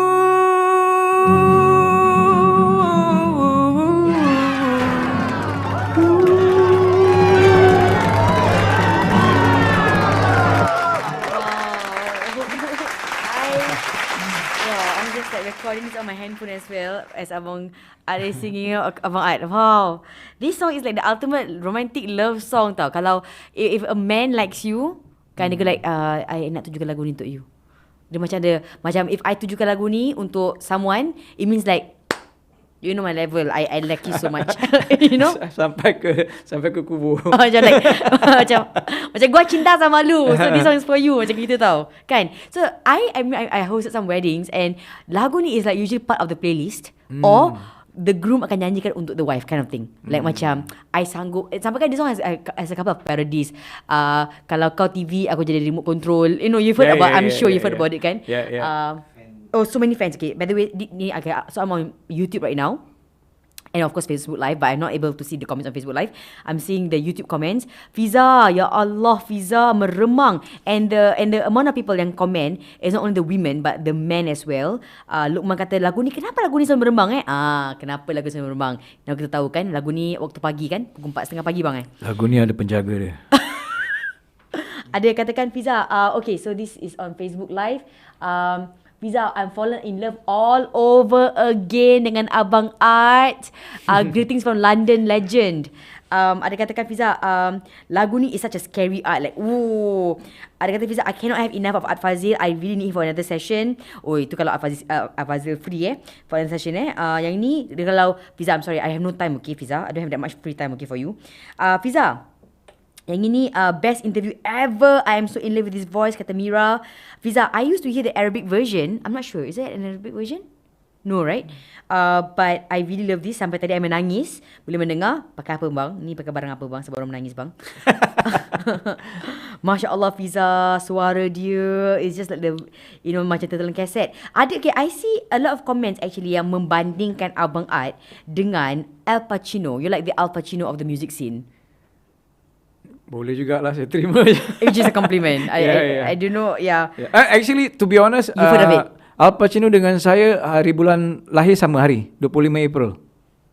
Yes. Okay. Okay. That is a fact. 25 April, Al Pacino punya birthday dan saya punya birthday. Ramai sangat Fiza menurutkan pastian buat I jatuh cinta all over again. Kata Nikki pula, loving Abang Art. I really had goosebumps. Truly that's an art by itself. And amazingly, a rebellious teenager came out very beautifully. Art, which is all about you. Art, seni. I guess, yeah. Entah. I mean, the thing is, saya tak plan sangat. I mean, I just sort of go in my life. I tak plan. Well, I plan a bit, but more like you just kind of go with the flow lah. Saya rasa I'm still like that in terms of a lot of things in life. Like, yeah, like like I'm quite excited every morning that when I wake up, like what's next, you know. I think that's important because as you grow older, sometimes you get a bit jaded. You know, you macam like it's the same thing. And it's so important to be excited about life. Now I'm into health, you know, jaga kesihatan. In fact, saya dah lost. If you've noticed, I've lost weight because I've stopped taking sugar. I've joined a gym. I cycle regularly. Yeah. So you entered just now, and you like, you're like smaller than I remembered. But I'm like, don't say the wrong things to people, Fiza. Just keep your mouth. So now that you're saying it, yeah, you actually look a lot trimmer. yeah, You've never been big anyway, but you look a lot trim, macam. yeah, because of my bone structure it will not appear that I put on weight. But I was, for my size, I was a bit overweight, cuma tak nampak. So when I went off sugar and jaga I eat less rice. Yeah, as you grow older, you kena maintain Lagi jaga, your health makin jaga because healthcare is very expensive in Singapore, so you cannot afford to fall sick. Tadi ada yang for ramai yang very interested parties kata, Abang Art still single, so I have a chance. So for the interested parties, I nak kongsi bahawa Abang Art breakfast kopi O no sugar. Yeah, no. Actually, for a lot of us, a lot of our food banyak sugar. So it's try to cut down. So now saya punya seluar is back to 1990s punya size. Wow, congrats. Dulu my size was seluar around 33, 34. Now I'm back to 28, 29. Ini sasaran darah. Ini sasaran darah. I'm like, wow, Abang Art, you're so inspiring. I got to know about your health journey. So earlier on, kata Abang Art, habis lagu ni je tanya soalan. Was there any, I'm sure as you said, your life as Al Pacino, as the George Clooney of Singapore, was there any particular part of your life that you almost got married? A few times. One very close, tapi tak ada jodoh. Kadang-kadang kita plan, tapi it just add on to your life story lah. Yeah, there obviously there've been women in my life, tapi mungkin some I'm still friends with, and kita punya relationship you kind of evolve jadi kawan. So I'm okay with that, So important dalam hidup jangan ada enemy. Jangan ada, because semuanya dah tertulis. So kita pun nak marah dan kadang-kadang keadaan tu is for us to learn something, or jadi kita kena just reda and then just say siapa kena next. Okay. So I read the article in 2015. 2016 article tu They say, Fazil is currently in a relationship and he doesn't wanna talk more about it. Maybe at that time, yes, probably. Oh, okay. When you say at that time means at that time. Sekarang sudah sebenarnya kan saya kan. So I'm thinking, I am being petty and taking in all the like macam that time was. I've being a straight male, I like women. Were. So kena define because sekarang ni kan musim-musim tak define kan, nak kena kasi tahu. But your mom tak tanya lagi lah, of course. I think they orang just like dah berserah lah. Dia dah masuk at level spiritual like. Dia like dia kena fikir secara spiritual okay. Well, I don't know. Kita pun tak tahu hidup berapa lama. Saya ada satu uncle, umur dia 101 tahun ini. What? Betul? Masih sihat, masih ingat phone number, masih ada dalam saya punya Facebook. Saya ada post pasal video. Dia 101 years old this year My tahun father ni. is 83. And very active. Tadi pagi nak keluar, dia pergi jalan exercise tengah track pants. 83 years old bang. And still cycling. So and that's why you are more aware of the health. Health in terms of I'm all because from young saya into sports. Jadi cuma sekarang masih during COVID ni dia ada dia punya magic. Dia bikin orang lagi exercise lebih, jogging lebih, cycle lebih, because tak boleh keluar negeri kan. Kalau tidak saya mungkin dah kat Jogja ke, KL, around there. Cuma sekarang tak, jadi kita just adapt lah accordingly. So tak boleh keluar, Just just do whatever you can to make your life interesting in Singapore. And in fact, Singapore, I rediscover Singapore during this period ni. Kita tengok, actually Singapore cantik kan, masuk hutan ni, Singapore masih ada rainforest, ada track dia. And then Abang Ramli kat Singapore bang? I mean, dia, total off topic, but yeah, he's in do you meet him like macam untuk once in a while. Not so regularly as before. Lagipun sekarang dah tak boleh hang out kan. of course not now. Yeah, but he's in Singapore. I mean, there's some musicians still working with him, and then I think it's recording some stuff juga. Yeah, so bila cycling is like, I bought a new bicycle last year kan, foldable bike. Dah boleh cycle di Singapore Waterway, from stadium you jalan sampai Robinson Quay. Wow. It's like amazing. Singapore is very nice. I mean, as a city, although kita dah lose 95% of our forest, we're left with whatever forest we've got is only 0.25%. So hopefully the government doesn't take away any more forest, whether it's dekat. You're obviously a very macam, are you a beach kind of boy? Because I always like macam dulu when I like the bits and pieces that I talk to you about, you suka pergi Bali retreats and then you just immerse yourself in the nature. Nature, I'm into nature because mungkin lah kalau kita dari segi saya punya saya lahir bulan April, so I'm a Taurian. So Taurus katanya lah kan, dari segi itu is very earth. Cuma naturally saya memang suka benda-benda alam semula jadi kan. I feel more at peace. So bila kat kota lama sangat saya macam bingit. But you were in London for 15 years. But you see, London dia macam very green. Dia tak macam Singapore banyak skyscraper. Dia banyak low rise and then dia banyak parks. Park banyak, then you banyak green area, green spaces. So it was nice. And then countryside, if you travel out kan, you pergi. I have masa tu ada kawan-kawan tinggal outside London. So I will take time travel pergi. Kadang-kadang diorang jemput pergi spend time during Christmas period dengan diorang. Holiday period kan. Pergi je lah, just travel down. So alhamdulillah, I mean, I think in my life saya untung sebab Allah tunjukkan dunia dia kat saya kan. Saya masa first saya pergi London, saya masa dekat sampai airport tu saya bilang, ya Allah, ini dunia Engkau, tunjukkan aku bumi-Mu. That was my doa. The doa. Ya Allah tunjukkan. I mean, I've not been half of the world. Masih banyak tempat belum pergi lagi kan. What's on your music checklist that you've not done? I mean, you already have people on you've worked with the biggest names. You have worked with ABGRD, you have worked with... Oh, not worked with ABGRD, I mean, just met him and interacted with him. Banyak lagi. I mean, I got more album to finish up. More. In fact, ni petang ni ada recording dalam studio. To finish up a track. So for you bang, which is more important, melody or lyrics? I start with melody first, and then baru padankan lirik. Both is important. Tapi kalau Hair Muhammad Yassin, dia akan buat lyrics dulu. Then dia sesuaikan dengan melody dengan lyrics. Saya buat melody dulu. Selalunya melody dulu baru lyrics. Tapi macam Benda Kepastian, dia both together at the same time. Itu betul-betul memang gift lah. But usually it's melody and then like I try to finish the lyrics within the same day. Jadi dia tak terlalu renggang sangat. What's your favourite track from that album that you did with Roshan Fikir? I mean, such a...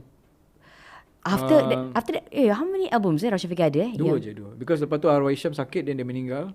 So and that was the biggest, I think one of the biggest stories about your music career as well, melibatkan, because Roshan Fikir was really at the top. Macam people were talking about Roshan Fikir, the three of you, and then bila mula-mula, then after that when dekat TV ke, interviews, when muncul only the two of you, people were like, what happened to the third one?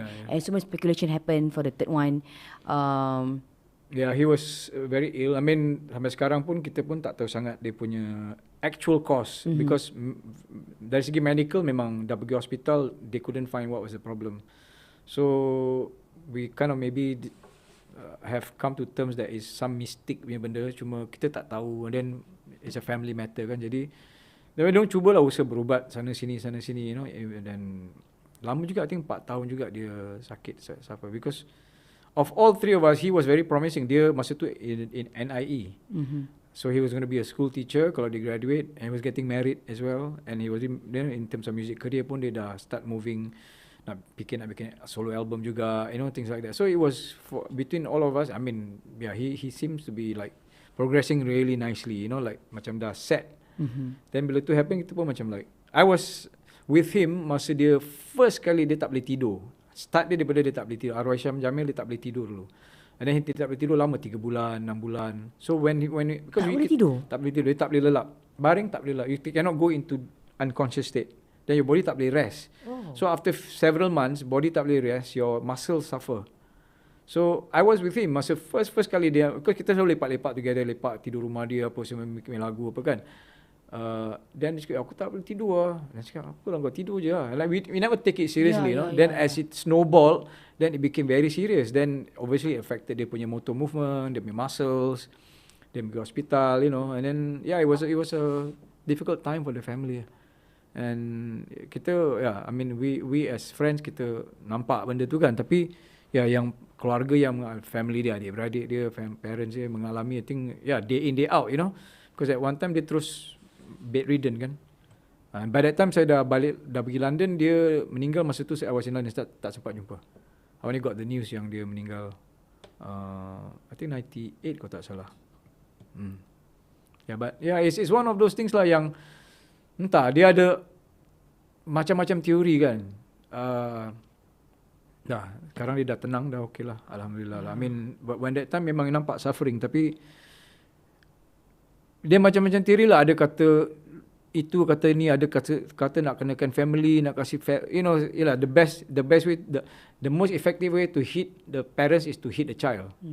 So tapi dia bukan benda ni masuk alam mistik, jadi dia susah nak quantify and define, because different people have different theory kan. Jadi but to not sleep at all. So untuk tidur ni nikmat tau actually. Tak boleh dapat deep sleep. Dia tak boleh rest. You cannot. Even though they try like all whatever they sampai they've exhausted whatever means. NUH sampai macam-macam. Because once you take it to the hospital, bila doktor tidak tahu apa, dia jadi bahan eksperimen. That's the problem. Bila doktor tidak tahu what is the problem, then they will probe. Then you become study punya bahan. So medical student will come and see you. Doctors taking ini so there was a few of that going on. Sampai parents decide, okay, we have to take him back, because doctors tak boleh explain. Dia tahu dia sakit, he's bedridden, he's unconscious. Tapi what is not nothing definable in medical terms. Because medical term ni based on cause and effect, right? So benda-benda mistik kadang-kadang is not within the orang punya science. Right? So and we know that the world is beyond the physical world. There is the unseen world. Macam music is unseen. You have seen musical instrument, but music is unseen. Betul. And so dia alam gaib.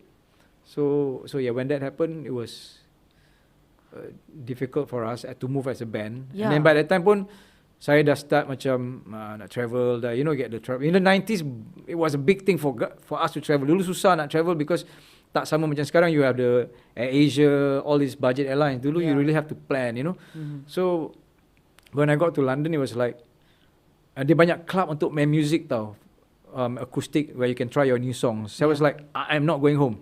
So I decided I am staying. By hook or by crook, I will stay in London. So bila kita very determined, I'll just like decide lah, okay, whatever it is, I'll try and stay. So and then I met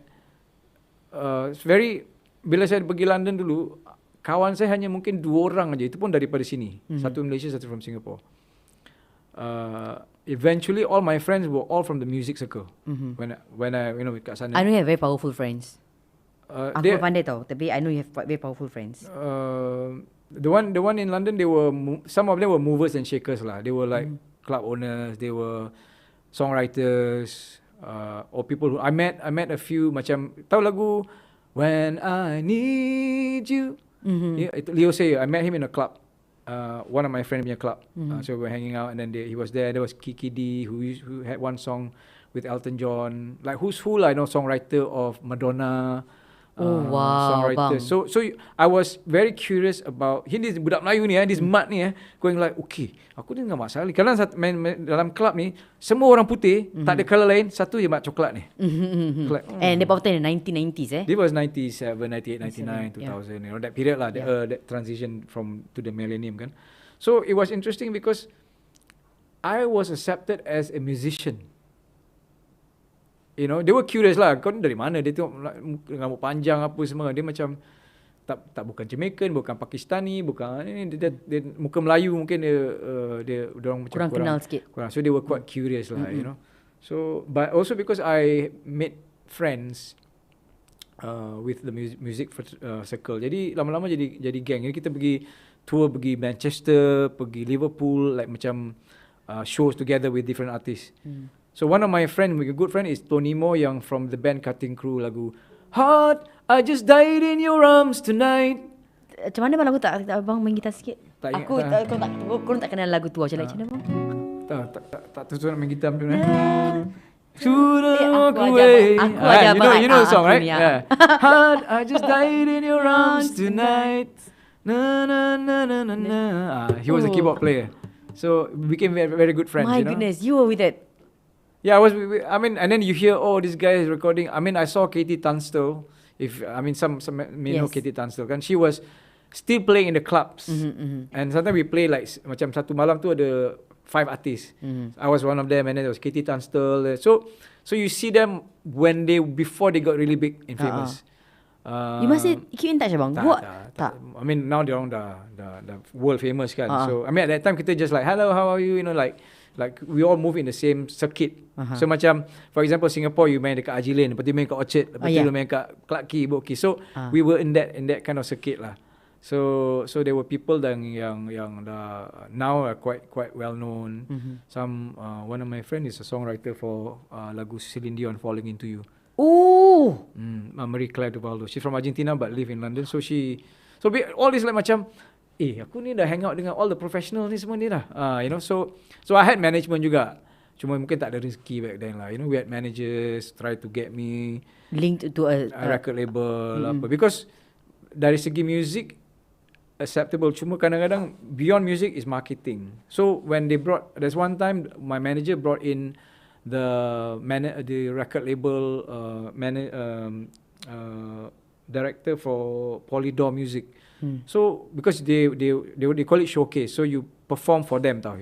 So then they will say, ni okay ke tak okay. So they said my songs are good, but we don't know where to put him on the shelf. Okay, got it. Dari segi marketing, because you either black or white. So waktu tu dia tak ada age. Macam Yuna is unique in the case, you know.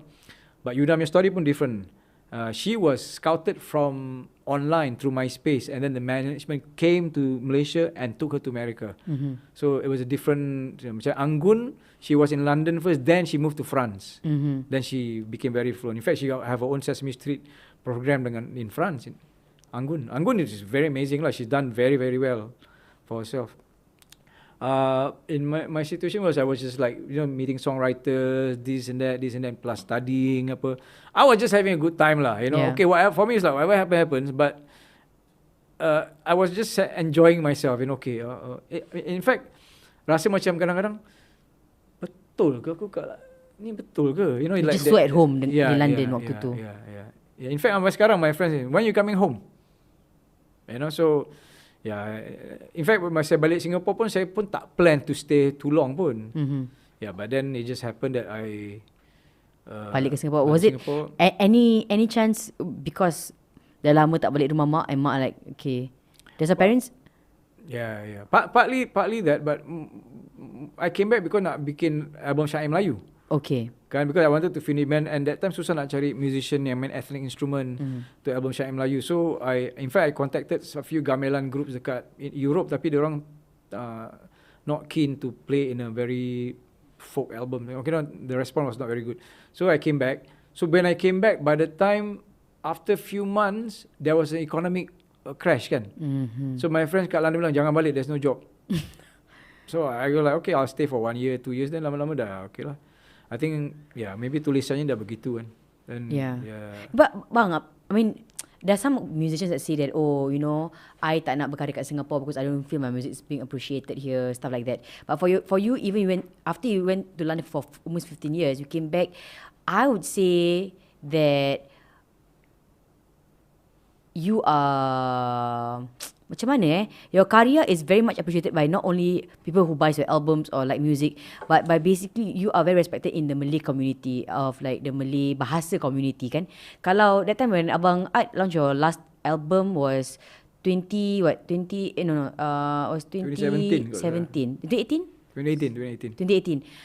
you always have 2018 tu Syair Melayu 2009 tu. This one is different. This is the rentak album. Rentak album, yeah. You always have no problems in filling up seats for your album launch, and that's a big thing tau actually. Kan, I people take it for granted like, oh, kau artist launch music orang datang ah. I mean I've seen, and sometimes after you rest for so long, mungkin you can fill up the seats. Sometimes you like people just lose interest.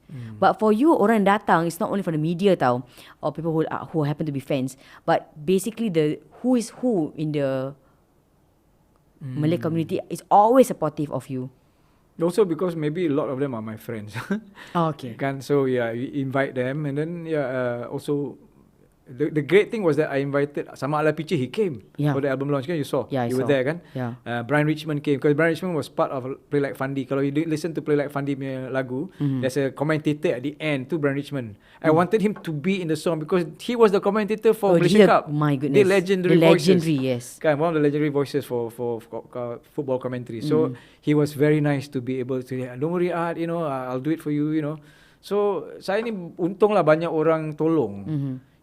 Lagu tu, album tu, what's your favourite song from the album? Oh, Relax Brother. Relax Brother was before. It was compilation of all the singles lah, and then plus 1 or 2 new songs. Lagu Relax Brother tu bang, was it written when you wrote it with Abang Imuda ke? He was just being featured lah. Yeah, he was featured. But the thing is, Relax Brother tu is like sometimes when I macam sekarang buat lagu, I fikir-fikir, lagu ni orang cakap Relax Brother, kenapa tak orang bikin lagu So as an artist, you creative person, you try to find angles and something fresh. So lagu rakyat. And then Relax Brother is, and I'm always into street culture tau. So for Relax Brother is like, and then plus dalam filem Seniman Jalanan, there's one scene where M. Nasir kena curi barang dia nak pukul Osman Tikus, which is Pian Habib dalam filem tu. And then Muda cakap, Relax Brother. So I thought this is good. It fits the role nicely because he said the word Relax Brother, and then this is song Relax Brother. So, and also it was an experiment because ni tahun 2010, around that period when I started writing the song. What happened was zaman dah berubah, dah start Twitter dah sibuk, YouTube dah start. Then I wanted to see how I can reach out to this new audience, the younger ones yang mungkin tak tahu lagu Merindu Kepastian and tak tahu lagu-lagu Roshan Fikir. So I thought, okay, let's try something fresh. So I just thought, okay, lagu Relax Brother seems appropriate, but I cannot sing it myself. Kalau saya nyanyi sendiri, macam pada saya tak kena. Sebab apa, lagu dia agak santai dan maybe I'm perceived a bit serious sikit. So I need that comic element, tapi tidak terlalu slapstick. Kalau saya bagi Saleh Yaakob ke Zizan ke, dia jadi slapstick sangat because dia very macam Imuda, dia ada cool factor, dia blues, dia painter, cartoonist, and then dia pelakon, so dia ada the element with, and he's a nice guy, I like him. And become close with his family dengan anak-anak dia semua eventually, as we doing work, and dia very santai kan. And I thought, okay lah, just the right person. And then there was one program Malaysia, I think Juara Lawak ke, one of those lawak programs where I was one of the invited judges, and Imuda was part of the show. So after the show I went backstage and I approached him and tanya, bro, saya ada lagu ni apa pasal ni, boleh tak kita try? Then dia cakap okay. So pergi masa tu saya tinggal di KL, then kita try lagu, then dia cakap okay, kena. That's how we did it. So how did you? Then we just lagu tu sebenarnya Relax Brother ada 10 versi. Wow, okay. What is the unseen version? Ada reggae lah, ada apalah. I mean the production I love the song. I really love the song. So I wanted to be in touch with the current zeitgeist, whatever. So macam Twitter kan, bila kau pernah tengok komputer bosan dengan Facebook dan Twitter. So lagi 20 tahun bila dah tak ada Facebook, tak ada Twitter, or maybe something else has taken over, then people listen back to this song. Kau ingat tak zaman tu kau ada Facebook? Kau ingat tak kau jumpa kau punya bini kat Facebook? Kan, it's something like that lah. So I thought, it's a kind of capturing that moment, kan. And then and lagu dia simple and repetitive.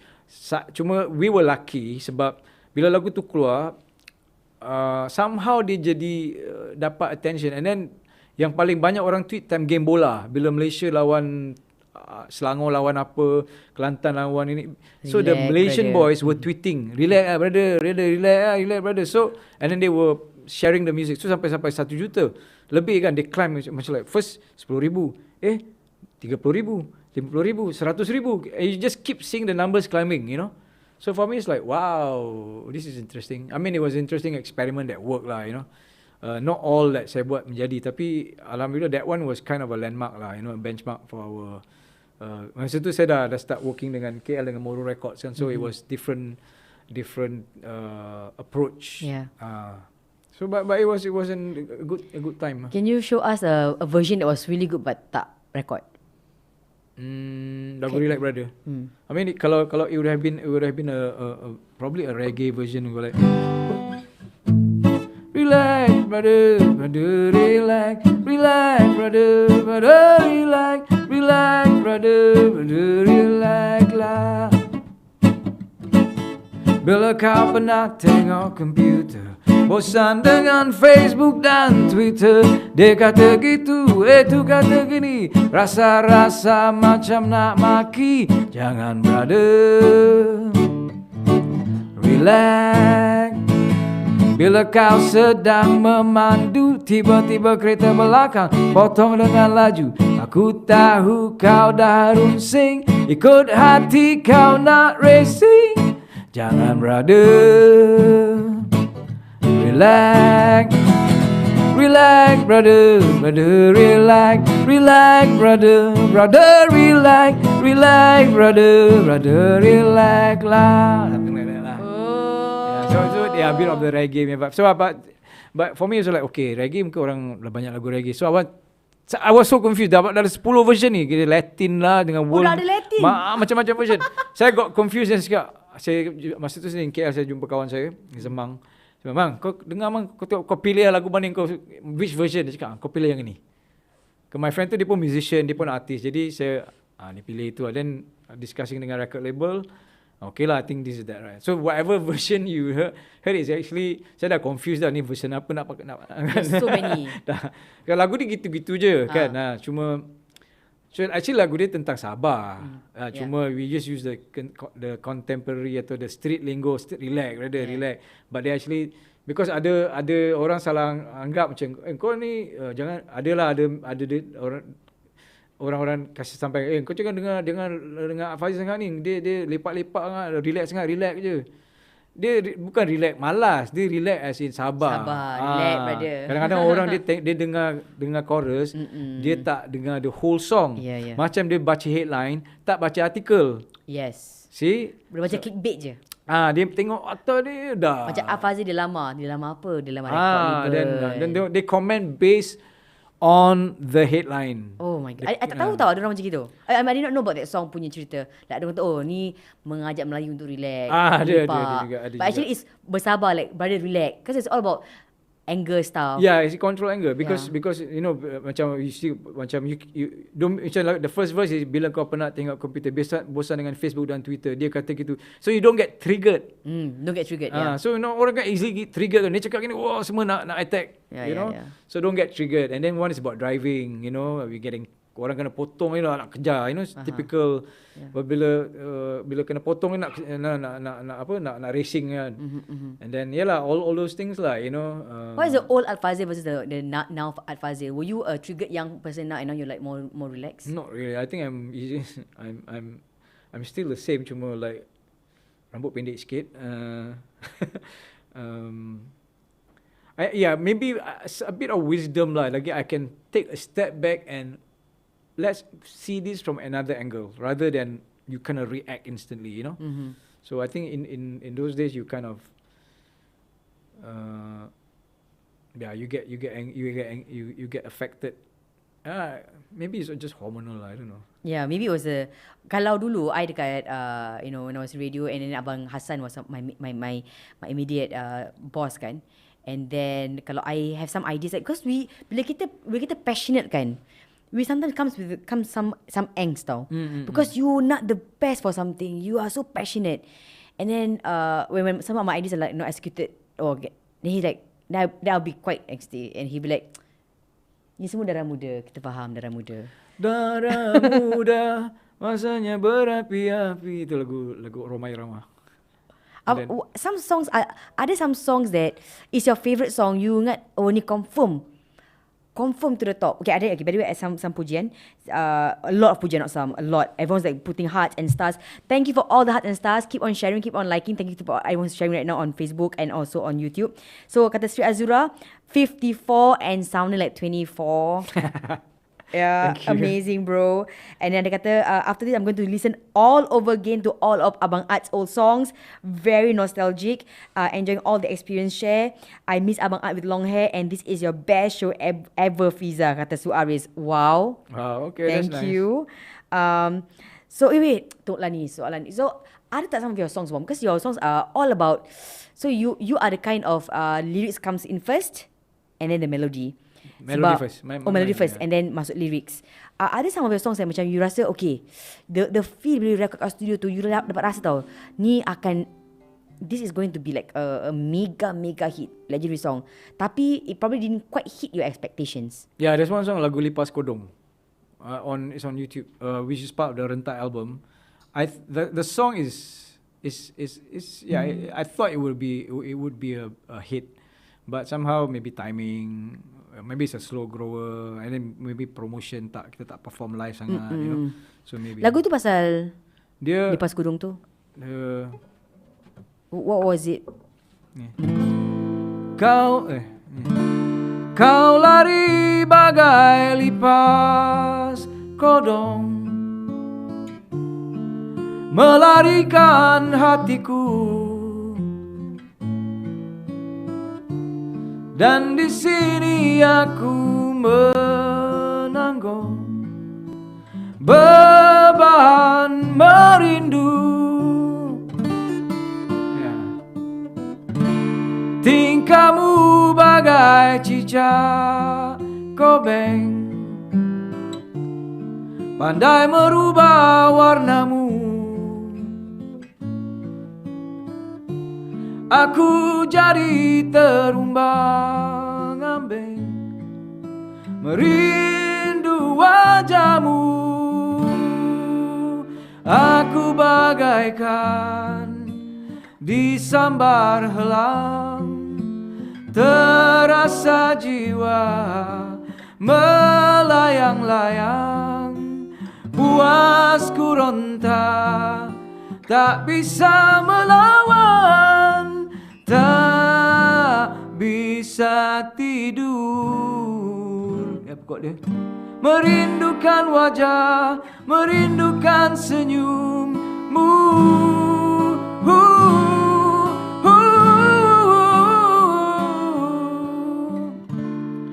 Kau cerdik bagaikan sang kancil, mengelak dari jeratku, dan terasa diriku kerdil, memburu cintamu. Something like that. Wow, is this about someone that got away? Ya, macam lipas kodong dia lari kan. Orang tangkap tau, orang kata heartbroken song ke tu Abang Ad. Yeah, you know, sometimes the songs like that, they, you know, that moment, you capture that moment lah, you know. There's a girl in that song somewhere, you know. Yeah. Oh. So ni kira kan kalau movie based on a true story lah. Based on a true story. Oh, okay. I don't know if I can share this. There was a song that you had. It's called Banjir. Banjir, yeah. Banjir. Banjir, rumah kita masuk air. Banjir, musim tengkujuh, hujan pun turun, air di kali melimpah ke tepi. Longkang tersendat, parit tersumbat, lalu mengalir, air menjadi banjir, rumah kita masuk air. Banjir, rumah kita masuk air. Banjir, banjir. We were playing this song for a while tau actually tau. This was like what? When was this song? About lama dulu juga. About 7 8 ago kan. So at that point of time kebetulannya bila lagu kita tengah mainkan, and then there was like massive banjir. Kebetulannya. So we took the song off air for a bit because it was just like macam because but actually your song is not about water physically. Yeah, well, it's more about experience masa kecil-kecil, you know, like longkang tersendat. So it based on that kind of experience. Your cerita. So it's not nothing to do about Singapore. In fact, the song was written when I was travelling naik kereta api Tanah Melayu and then saw banjir dekat kampung. Dan aku like, ni tak ada buat lagu pasal banjir. You know? Habis buat pula kita tengah mainkan memang tengah banjir waktu tu. So mungkin lagu tu panggil banjir. So we video for a bit. Yeah, so yeah, lagu tu was written not about Singapore. It was more like generally pengalaman abang. And then bila buat video clip, my producer, record label producer Nick Jasmine, she was also in the movie in this industry, television industry. So she had access to all the footage. Of banjir, black and white, kampung-kampung lama. So we to make that statement, you know. So not just Singapore, there was some scenes dekat Singapore archive, but so kampung-kampung so dekat Malaysia, KL and all that. Ni dekat Kedah, we shot this dekat Kedah.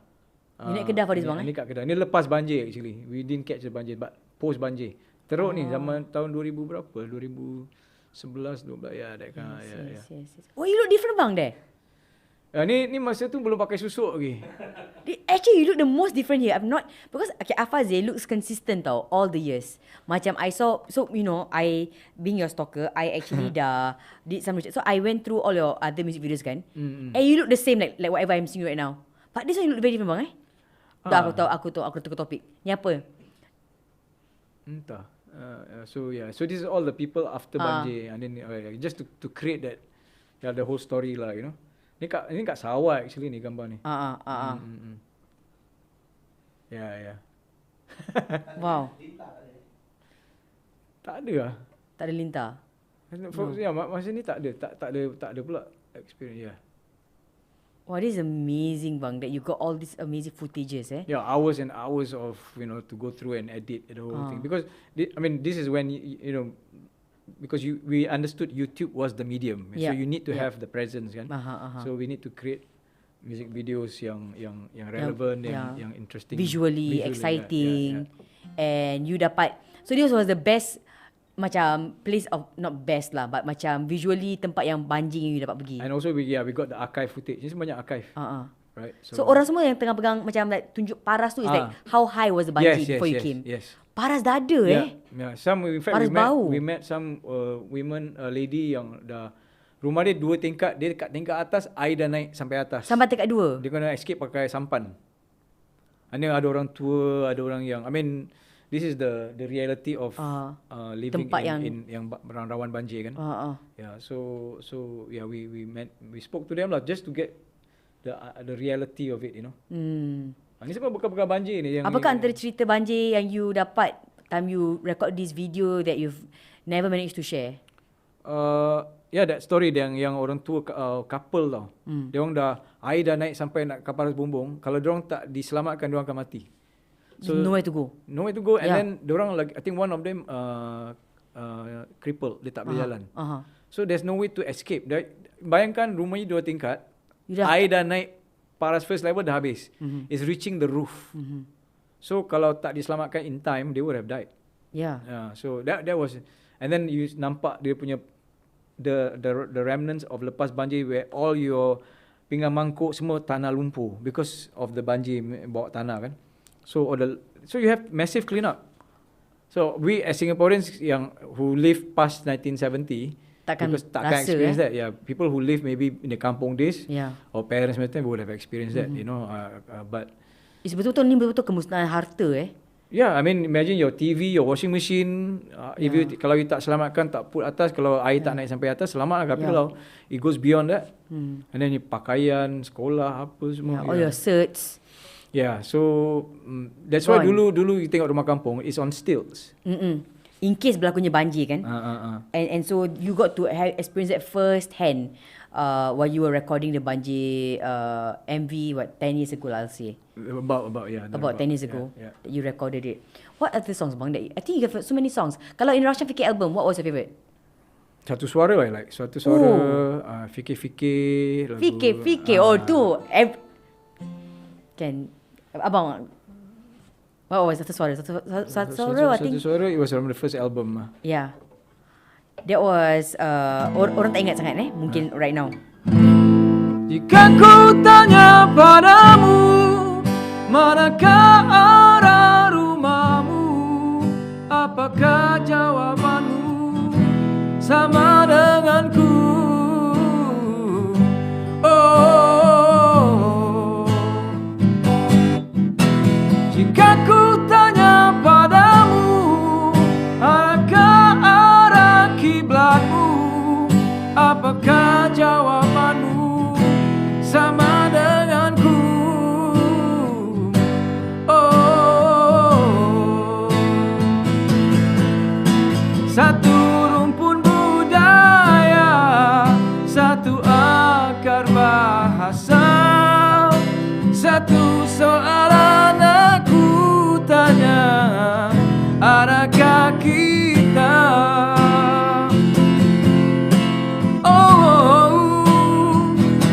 Satu suara.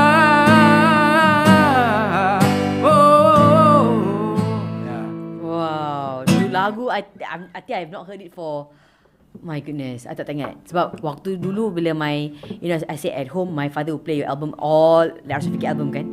Now I've completely forgot how it sounded like, and then triggered.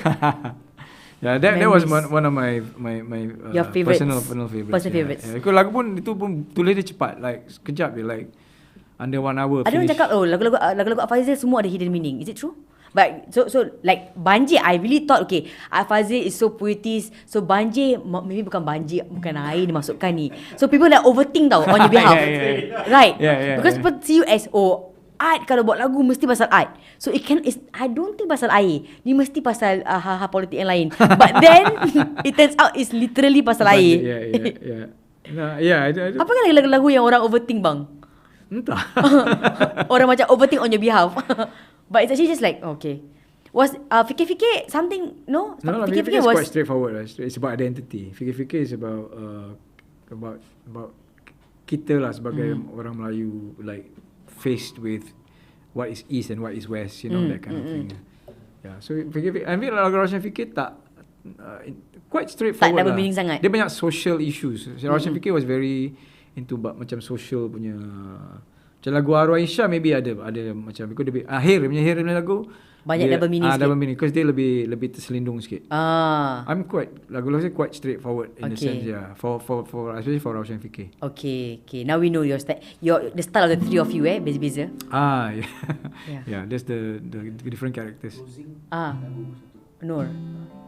Okay, I tahu yang cakap Nur So Syed dah kata closing tak lagu Nur. Actually I just saw a lot of people macam okay, let me see bro Art, you are such a legend. Art Fazil, can you write a song especially dedicated to the Malaysians that's currently being on total lockdown, something about Musafir in the lyrics to help us stay positive. So Rina I think is a Malaysian yang texting us right now.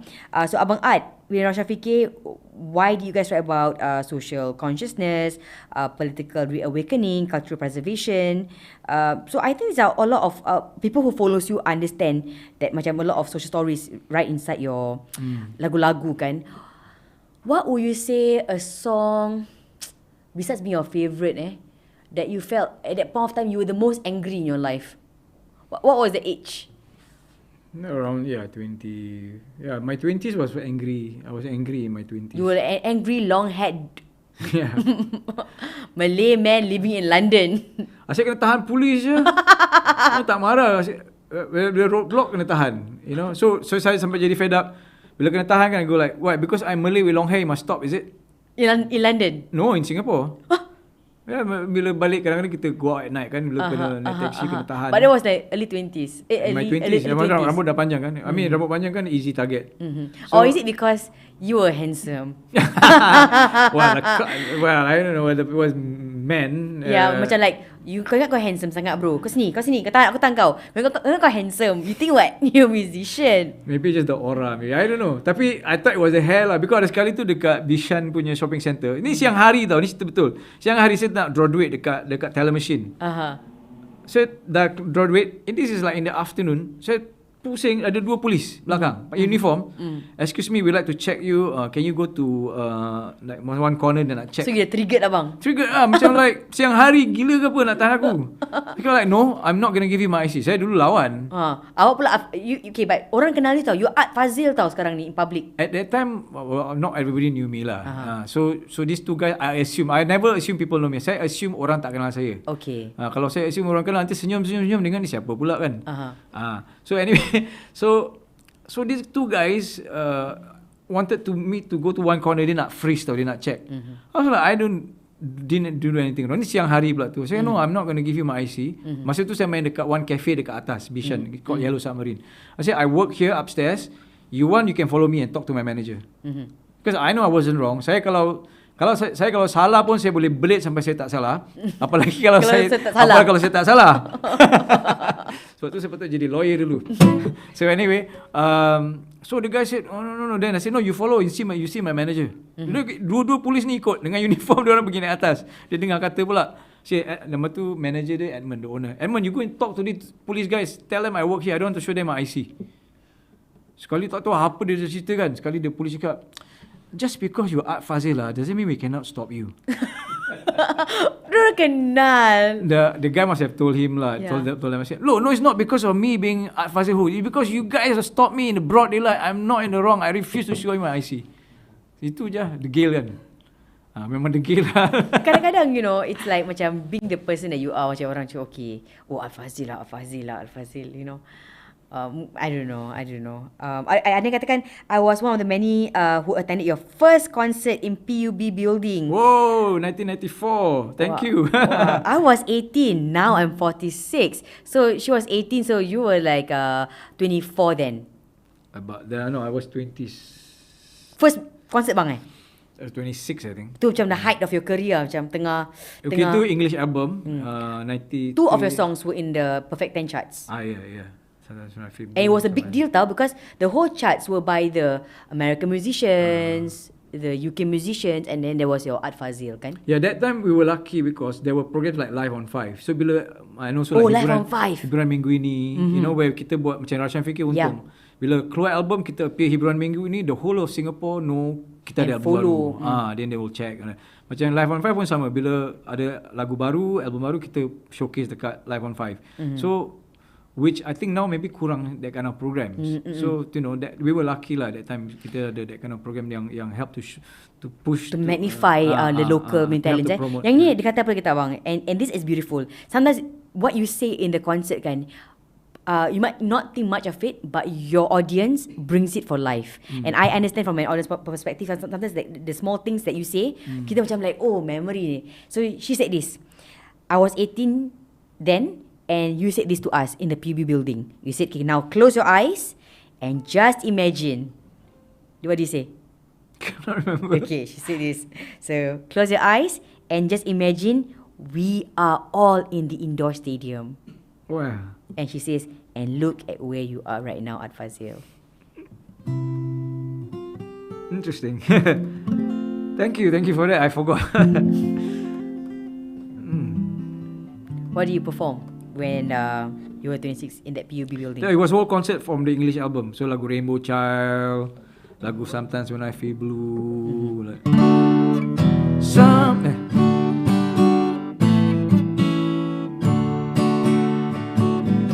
Sometimes when I feel blue, I'm like someone you never knew.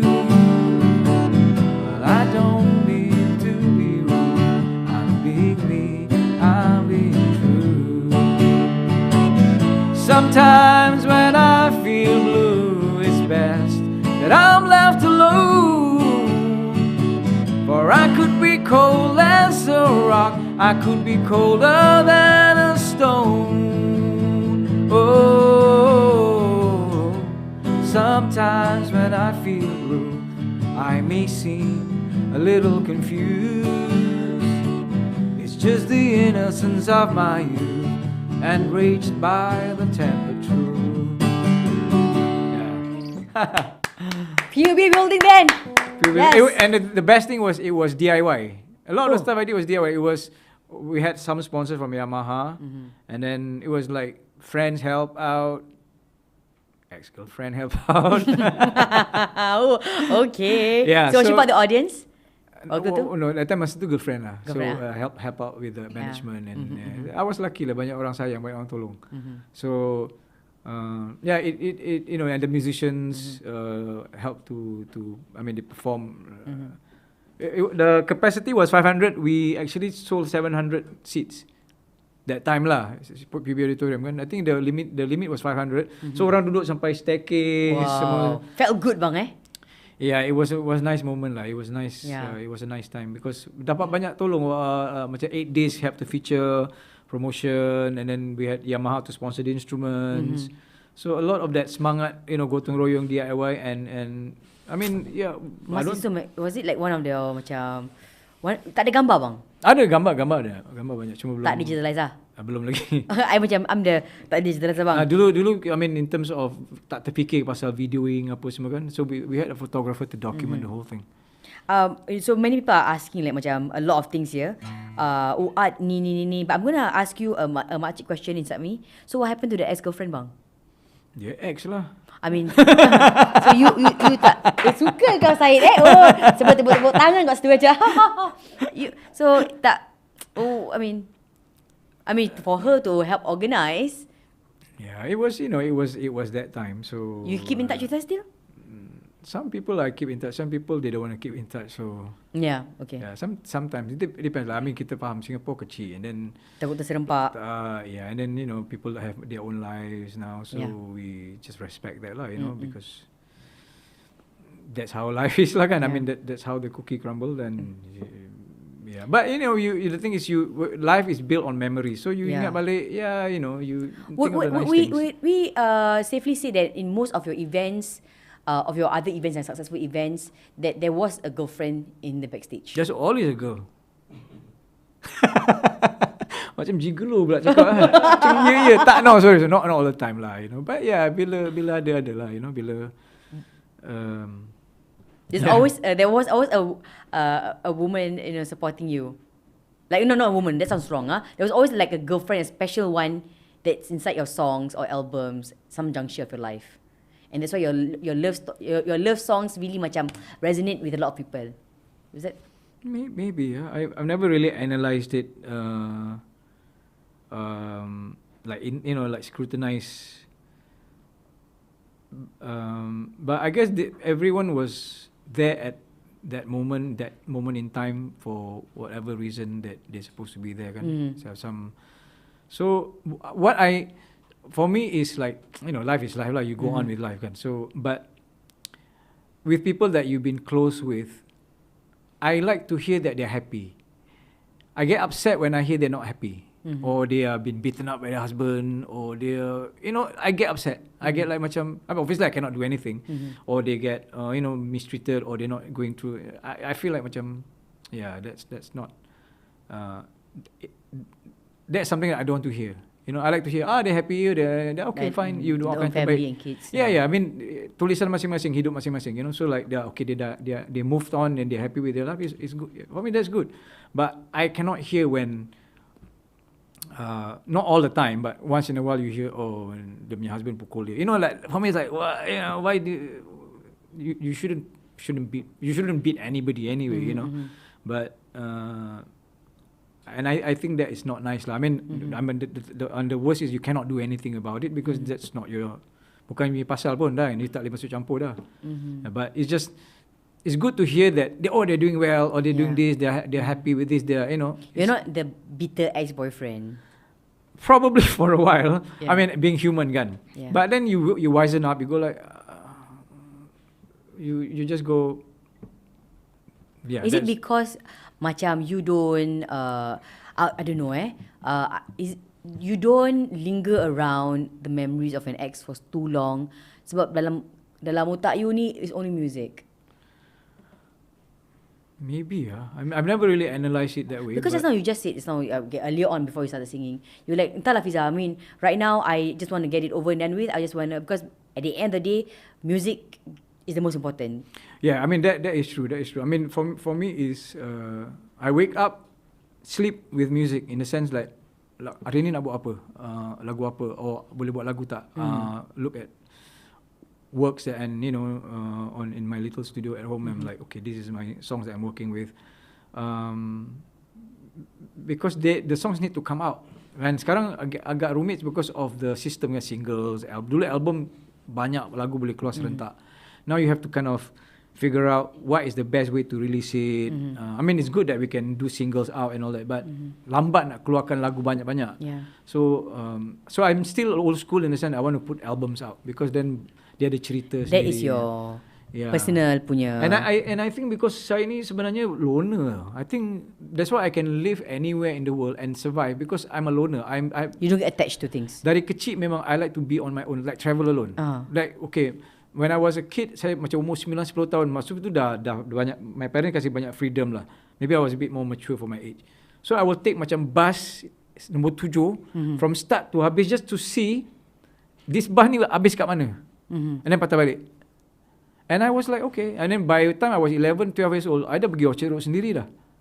Wow. That was like maybe, That was you? Yeah. As a naturally Naturally, I was, and I could was brave enough to go on my own. And then so when I went to travel, I did travel around Turkey on my own seorang, from Istanbul all the way down to the south coast sampai Cyprus. Wow.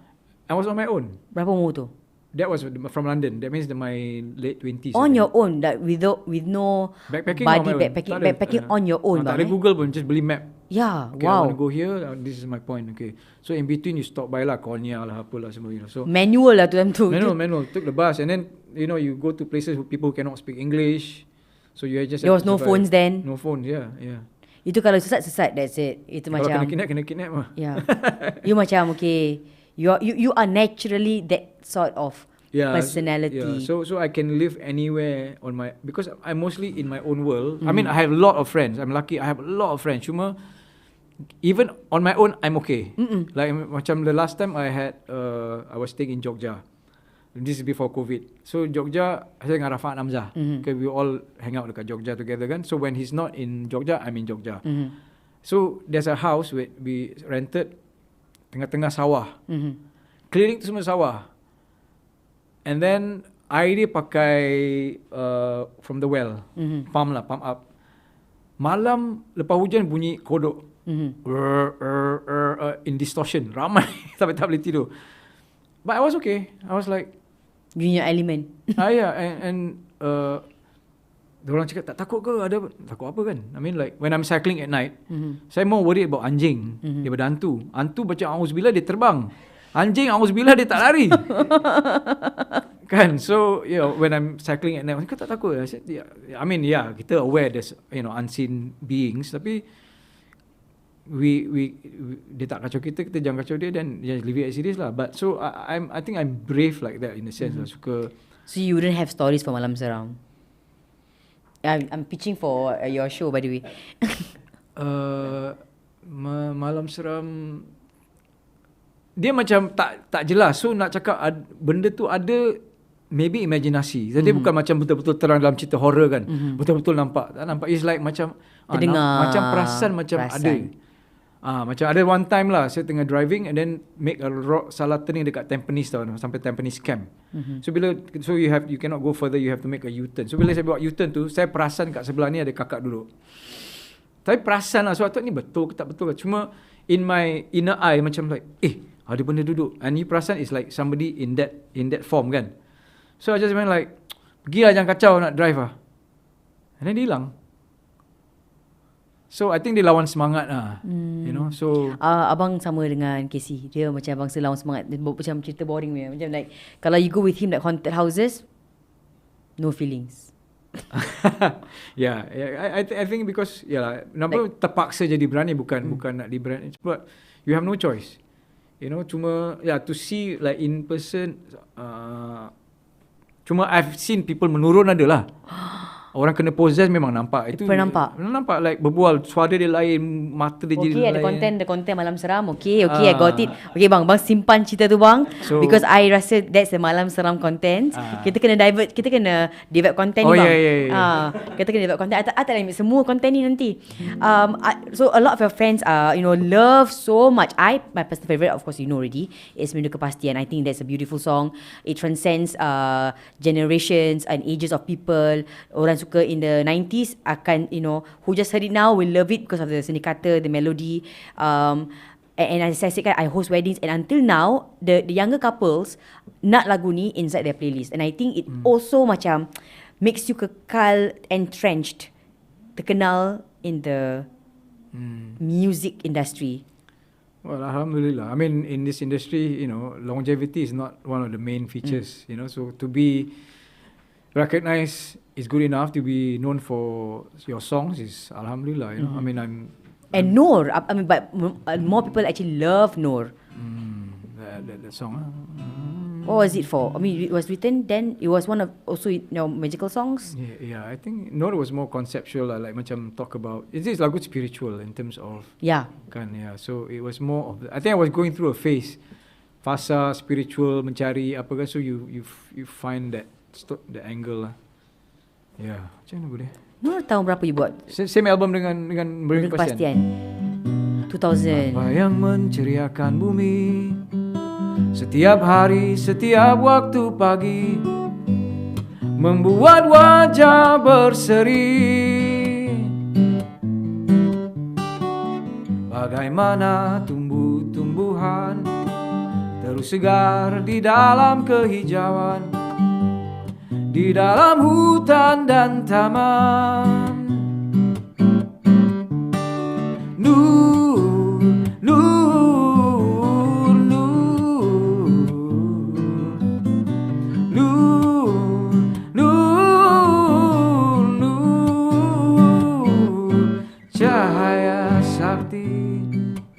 Yeah, it's about finding inner light lah, cahaya dalam diri, cahaya petunjuk hidup, something like that. Masya Allah. Itu zaman, you go through phases kan, so zaman tu, maybe that phase that was after travelling, pergi London, first phase, pergi Turkey apa semua, then you kind of understood life a bit more, and then that song. So lagu Noor is about that lah. It's based on post Roshan Fikir punya journey. I was travelling, pergi sana pergi sini, understanding life itself, then you get a bit more wisdom, then maybe Then and that song the album came out, the song. And that was, I think, was one of the best albums because the songs generally became, and that was the album yang buat you tersenarai dan eventually became the best regional artist in APM.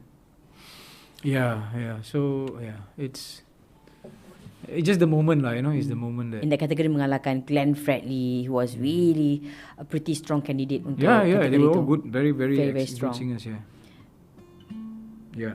Tapi last year, 2019 they released an acoustic album called Good Morning Jogja. It's on online now. So that is one of my favorite works. Good Morning Jogja. Dia ada lagu Good Morning Jogja, ada lagu Topeng. It's all very acoustically done. Written when I banyak travel pergi Indonesia, Java especially. So it was written while traveling, and my views on it. And then it was used for lagu. So I did a theatre kan for it's also called Good Morning Jogja dengan Rafan Amza dengan Indonesian actress called Anissa Hertami. So we did it at the Arts House. So the album was launched together as part of the whole theatre, and the whole journey lah. Dia macam punctuation mark for that phase pre-COVID, So ni lepas COVID ni tak tahu. That the song that I like in that album. Abang, okay, I just checked my phone and you wouldn't believe it. Do you know what time is it right now? 1:30. I am shocked. I thought like macam okay, sekarang baru pukul 12.30. I'm like, thank you bang for this. You're looking at your phone at some chords? I want to play this song, Aku Simpan Kamu. It's from the Good Morning Jogja album, which I like to play for the audience. So it's on Spotify? It's on Spotify, it's on YouTube juga. I mean, just the songs in it. Belum ada video clip. Please go and follow Abang Art on his... Do you have a YouTube account bang? It's under Moro Records, Moro Rex. But you type my name, nanti keluar lah. Art Fazil, yeah. Good Morning Jogja. Good Morning Jogja is the album, yeah. I mean, if you're a fan of Art Fazil, so many of you are fans of Art Fazil. Dia katakan, Fiza, my dad bought the first bought the cassette back in the days, and that's when I got to know Art Fazil. So thank you so much to everyone. Kenapakah okay, so his songs right now, Abang Art Fazil, Good Morning Jogja is on Spotify. Go and download it. The YouTube, go and watch it. And this song is called Aku Simpan Kamu. And it's big. And is it deep? Is it double meaning? Do we have to to read too much into it, or what? As it is. Silalah dengar. Aku simpan kamu di dalam sudut hatiku, tak seorang pun tahu. Aku rias kamu dengan puisi yang tak tertulis di atas kertas. Aku mahu kamu terus diam, usah kemana-mana, kasih jangan kau pergi. Aku simpan kamu di sebelah kiri tulang rusukku.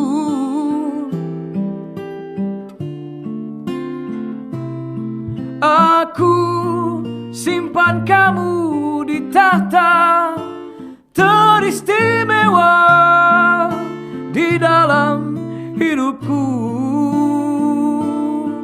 Oh, da da da da, da da da da da.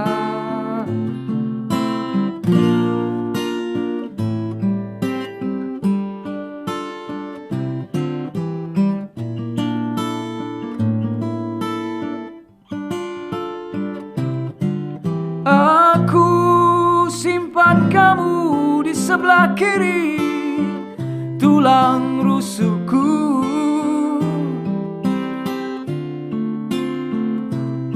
Aku simpan kamu di tahta teristimewa di dalam hidupku.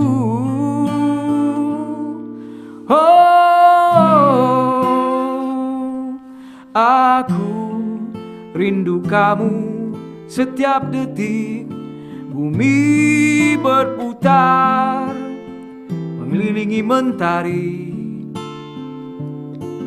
Aku sebut namamu tanpa suara, hanya dengan gerak denyut nadiku. Aku simpan kamu dengan rahasia hingga kau pun tak tahu yang kau ada di situ.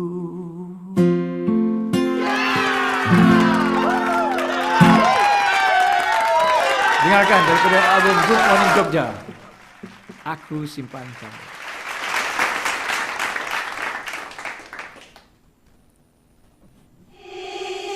Tengok dia, penampilan kau sepenuhnya. Setiap langkah